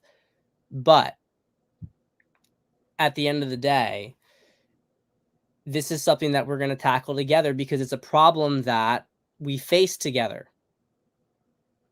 It's not this situation where it's just like women are totally fucked and only men have a potential for redemption. Women have a potential for redemption too. There are a lot of women who genuinely did dumb shit when they were younger who are coming out. I don't trust the ones online necessarily who are out there trying to spout their opinions because they're out there trying to get attention. But I'm making a point that you are going to see more and more women start to flip away from their old lifestyle. And part of that will be because all the attractive, confident men are in our corner. Part of that will be that because the women are going to follow those men. But at the same time, they're also coming to the realization themselves, were they happy doing what they were doing? And the fact is they weren't. They weren't. And you can even talk to women who are totally in the matrix today, and you can ask them if they really enjoy what they're doing, if they actually find it liberating. No, they don't find it liberating. They're jaded. They're just trying to pass the time. And as far as a lot of them are concerned, if we're all going down the ship, why can't I just fuck somebody? What am I trying to hold out even for? That's actually the kind of conversations, if you talk to women, that are going on right now. Michael Foster? If you watch Facebook Reels, TikTok, or Instagram stories, you know that the language that. So anytime I go on these, I'm waiting for a compilation of people figuring out that I'm on this show. Kind of don't want them to, but because you know the whole tactic these days is guilt by association. So, but anyway, I did this meme actually that I know Doug Wilson. Doug Wilson knew Christopher Hitchens. Christopher Hitchens knew Bill Clinton. Bill Clinton knew George W. Bush. George W. Bush knew George Sr. He was CIA. CIA was connected to Osama bin Laden. Foster's connection to Taliban confirmed. You know, it's like that sort of stuff. But the thing is, what Pat's saying here, and even the strong language, is the language these women are using. This is how they're talking on these reels, on these TikToks. They're normalizing. It's like to see all women become hussies. It's something else. And it's like, so I don't mind my wife talking to me sexually. I quite like it. But to see even the way that these kind of family-centered TikToks, Facebook Reel things, where the husband and wife are kind of putting their intimate sexual details front and center. It's very it's immodest and weird. And the way that these women all sexualize themselves, it's something else, man. And they do it for attention, no doubt about it. And so, yeah, social media is changing a lot. Like it changes the way that men think. It always blows my mind how guys trust an influencer's depiction of themselves. It's wild. Even people that like me will sometimes think I'm way more awesome than I actually am. I'm like, I hate to let you down, buddy, But no, like, you know, that's not the truth. I don't have all that stuff figured out, and no, but you do see these guys that couldn't ever imagine the status in these guys' marriage, or the state of their health, or the state of their finances, or their actual living conditions, or who they actually are outside of their little tiny video area or whatever. They could never imagine. They couldn't conceive it because they are strangely naive.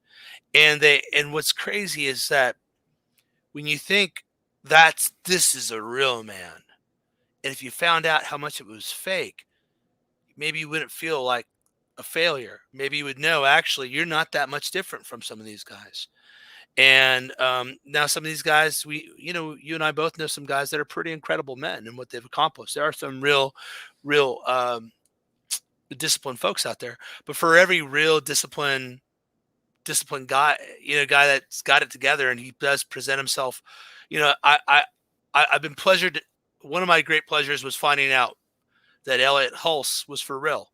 Mm-hmm. Because he seems like he might not be, just because he's that big personality. But then you meet Elliot, you're like, dude, he loves his wife. He's very considerate. When he's with you, he gives you his entire attention. He doesn't showboat. He doesn't need to be the center of attention. And you're like, this guy is pretty quality, Yeah, I mean, I've been to his house, at a party, and Elliot was everything that he portrays himself as. Yeah, he's a quality guy. He's an honest, authentic man. He is who he is, right? So there are guys like that out there, but it is mind-blowing to me how these men think these guys who claim to be awesome and all this stuff are actually like that. And I think it holds them back because they feel like, oh, I could never measure up to it. Well, buddy, they can't measure up to it either. It's a big show. So there's that. Another thing that stands out to me is porn has changed the way guys talk about and think about women. Now, guys, there's always been some guys that had a ranking system for women, but usually it's been like, she's hot, she's not hot, she's all right. Right. But there's a sort of fetishizing of every aspect of women now. Oh, I'm into redheads. I'm into this. I have this list and that, this thing, whatever. I think that is probably because of the ubiquity of porn and your ability to choose different types of things, right? Like, and so I think even these guys, by being online, they think this is the type of woman that they want to get. They have this very developed idea of what a 10 is and what they would want. And then they have this very developed idea of what it means to be this alpha guy. And they could never be that guy because they see this guy pretending to be this guy and they actually believe it's real. And so what a woman that would make them happy, they can't get. And the man they want to be, they can't be. Yeah. It's crazy. And the truth is, a woman that you would rank as a 5 right now, in your porn-filled, retarded brain, right, would actually be a lovely wife, and you would be attracted to her in some cases, but you're screwed up. You're screwed up because you watched all this stuff, and you think this is what people look like all the time and how people act, and it's a movie, right? It's got lighting, it's planned in a lot of cases. Some of it's like really highly financed, and these guys aren't real. So social media, the life mediated through a screen, is a problem we have to figure out. The internet is making this happen. The internet's not all bad. I'm not trying to overreact, but we have to admit that there is a corruption of male and female thinking on a incredible level right now. And the manosphere has got to start. It's got to become real world. We got to get with guys and start, help. I wish more people would come to 21 actually, because, like, people are like, how can you hang out with all those pickup artists? And I was thinking, like, I was sitting at the bar with a couple that was celebrating their 51st anniversary. Like, you have no idea what happens at this convention. And then you get to see the people. And watching some of the speakers at this last year's convention squirm was so funny to me. I thought it was hilarious. They're like, I don't know what to do with these people, they're like, okay, he's not what he pretends to be, and like, oh, he is. That guy's legit. I should trust that guy more. I think that would be really helpful for some of these people just to see the real thing. So this is the dilemma we're in. Social media, internet, all this stuff is part of a battle that we have to fight right now. Yeah. I went on a rant. There we go. Pat's back. No, I like it. I like it. I like it. All right. Yeah. So, I mean, the topic was cheating, and we're going to wrap it up because I got to go to work early tomorrow. But hey, can we bring Alexio on? I want to talk to this guy. No. Well, I saw the comments about a 5. I mean, I'll make a statement about like women. I think one of the things the manosphere does is it, and we'll say more toward the red pill. It pushes you into, I think, something that is not reachable for a lot of guys. And I think that's one of the manosphere fails. Is that again? I don't care who dates who. I don't care what your woman looks like. I really don't care. If you like her, that's fine. But I think the manosphere puts more judgment on what people think of you with the woman of your choice versus you just being with the woman of your choice. Well, yeah. I mean, you know, I agree 100% with what Michael's saying. I think that the number 5 triggers a lot of guys. So that's more. Let's be fair. Like that's more of your guys' 7, world more than me. They might have felt differently about it. You know, it's the reality is that looks are a threshold issue, and one of the things that I've observed in my practice quite commonly is that a lot of guys who don't make really any action on women, and they have a real antipathy towards a lot of women, but then they'll have a real obsession, is that they will say that they can only have this girl who's at this sort of 9-10 level. And yeah, and very often it's not very natural, the appearance of it. They have a fantasy of it. And so they latch onto that, and then they block out any girl that doesn't meet the fantasy. And then if they do happen to meet a girl who might go onto it, then they hook onto it, and then they collapse. The reality is that looks are the primary thing, the first thing that a guy is going to be interested in a woman. And I consider it a threshold issue, and they have to cross that threshold. And once that threshold hits, then everything else starts to matter. And, you know, if she looks better than what she does right then, you know, you can say you're running up the score.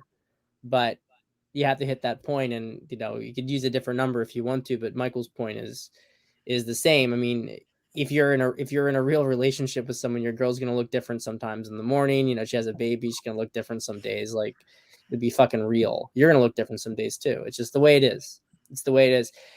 It would the manosphere is not going to really do anything at the end of the day unless the people in it decide to deal with reality.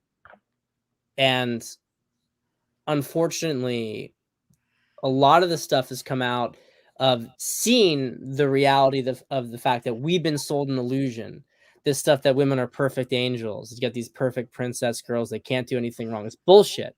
Women are a lot of women are feral today, straight up, and there's no accountability for it. And there's no accountability because the men aren't doing anything about it. The men don't call it out. Men are too afraid to call it out. But we also have to then, once we can't stay in that point of just simply complaining. And we have to move from, yeah, this is BS, and here's what we're building. Here's what we're creating on it. Here's how we're going to be leading. And if we don't do that, then this community is controlled opposition. You know, I think a lot of those really hardcore red pill people are controlled opposition. Mm-hmm. Because, like it. Yeah, I mean, honestly, I've said this before. I'll say it again. Why haven't any of them ever got banned? You know, you have people like Anthony that get demonetized. You know, I'm on a follower lock. A lot of us have had some really serious crap. We constantly get hit down. We're preaching, you know, actually healthy relationships. These guys preach anti-woman stuff all day long. You never see a single thing happen to them. So I think they Think keep about guys that for a second. pacified. Hey, let me just Yeah, say this control to all of opposition. you. I don't know what a 5 is. I have no clue what a 5 is in a girl. I wouldn't even know to begin with. That's not my world. I got married when I was young. I've been with my wife. I know I find her quite attractive, and I know she has no weight issues compared to some people's wives. And so like I said She had 5 eight because kids. She had 8 kids too. So yeah, and I said 5 because I thought what's down the middle, right? I thought what's average. I don't know how it works out, but you know, if everyone's marrying above average people, right? If everyone's above average, then that's the new average, right? And that's a superior bias, right? It's a sort of a cognitive mistake. So just so whatever. Get your 6 or 7, whatever, but do something instead of like build a life together. Here's the most dangerous thing in the world. The biggest danger to a tyranny is men with something to lose. Men with women and children. And I wrote a book. I started a church that has 200 people. I fly around. I've built a career. I did it because I have children and I'm invested in this world. And people can tell me, "Oh no, I'll do more," and I'll say, "All right, well, that's cool. Do more." Like I'm happy to be wrong on this, but I think men are like trucks. The more weight you put on them, the straighter they drive. And I wish more people would find the woman they'd be happy with. I'm just saying, stop living in fantasy land. You know, like translate it to in a real world, and you slap whatever number on it that lets you sleep at night, I guess. Yeah, I agree with that. I agree with that a lot. I think guys do like that's why I started this conversation or this little end conversation was that it's not realistic. It's not. I think it's holding a lot of guys back from building and creating a relationship. If that's what you want, there's a lot of guys that don't want that, and hey, I respect that. I've always thought that MGTOW is a great place to visit, but you don't want to live there. I think it can be a healthy thing for a guy to go his own way. But I think as as a guy gets older, um, I think it'd be a positive thing if you build a relationship and build a family. I don't think there's anything wrong with it. And again, the guys who don't want to do it, hey, that's your choice. That's your choice.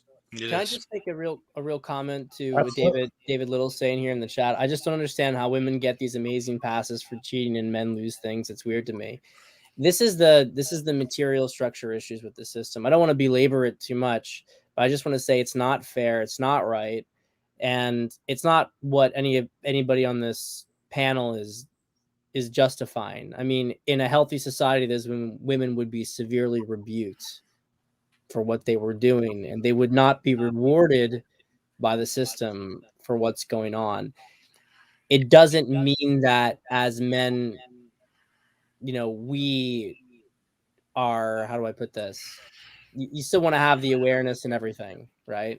It doesn't mean that you hide away from the world because of the possibility of this stuff, because the system isn't fair. But I want to acknowledge that it isn't fair. Like I don't want anybody to think it's not fair. It's not fair. No, it's terrible. The system is designed to control men, and they do it by breaking down the family. What's funny is that before the Civil Rights Act and before welfare, the black family, it was largely intact in America and very strong. Mhm. And it was only after that that it broke down.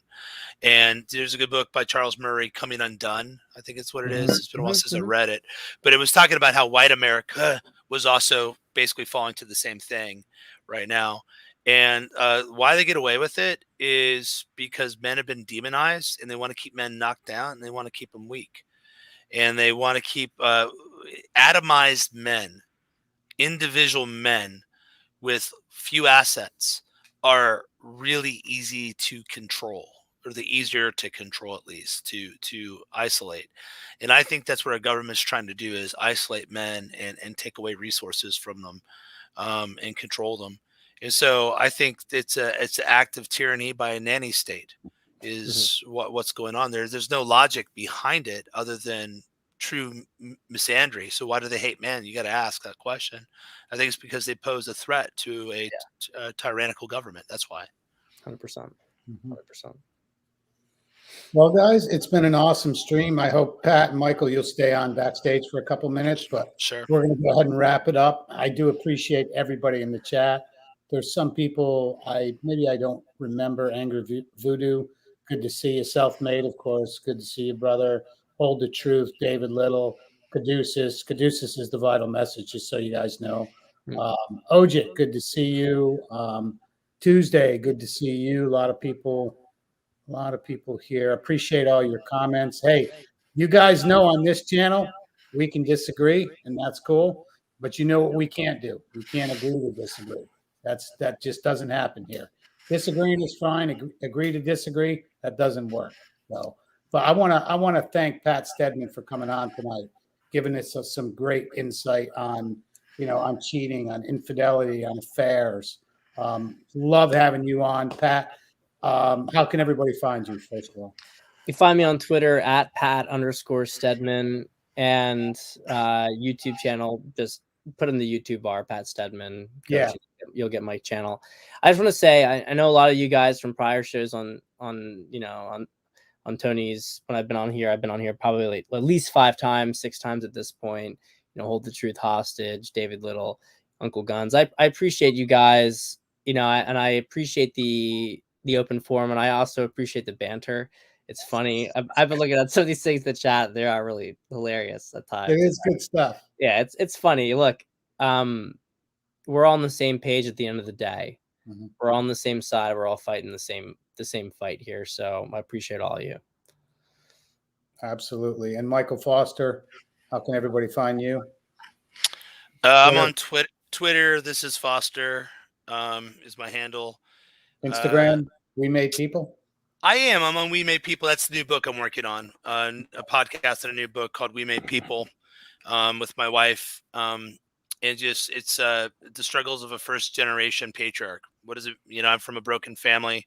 My grandfather was kind of a cult leader, to be honest. I never really knew him, but I've got his evil book. But so I'm writing a book of what it's like to come from nothing and try to restart, and to encourage other people that are in the same dilemma, So that's what that Instagram's about. You could also get my book at Amazon. That'd be cool. The feminists are starting to find out about it. And so I'm starting to get those 1-star reviews where they didn't read it. One actually had made a fake page and said it was me. Like, the first book's called "It's Good to Be a Man," and it's because on the 6th. Awesome book. Thank you so much. So anyway, it's an encouraging book, and it tries to. I hope when men leave, they leave feeling more encouraged. So yeah, you can find me there. And just double down. I love the chat stuff. I hope you all go home to your wives or girlfriends who aren't 5s. I know they're not. They're 9.5. That's the only 5, right? So. And again, a big announcement for people that weren't here in the beginning, but I'm going to say here in mid to late February, we will have Stefan Molyneux live. So get ready for that one. It's going to be a really good one. And I do want the chat, and I will probably open up the panel that night. And so you can, I want to chat with Stefan, and we'll have a good time, because I'm looking forward to that. He did, he did commit to it here about a month ago. So I'm going to get back with him. So hopefully here in the next, we'll say 2 to 3 weeks, Stefan Molyneux will be on Reality Check. I'm looking forward to it. It's going to be a good one. It's going to be a bomb. So, yeah. So, and also, again, Pat Stedman, thank you for hanging out with us tonight. Appreciate you more than you know. Michael Foster, always a pleasure. Just fantastic insight on family. Just great stuff. I appreciate everybody, and I will probably do Saturday night. I didn't do last Saturday night, but we're going to rock it out with that. Peace. Thank you, everybody, for coming on, and we'll see you on Reality Check, or on, I'm sorry, Get It Off Your Chest Saturday night. Cheers.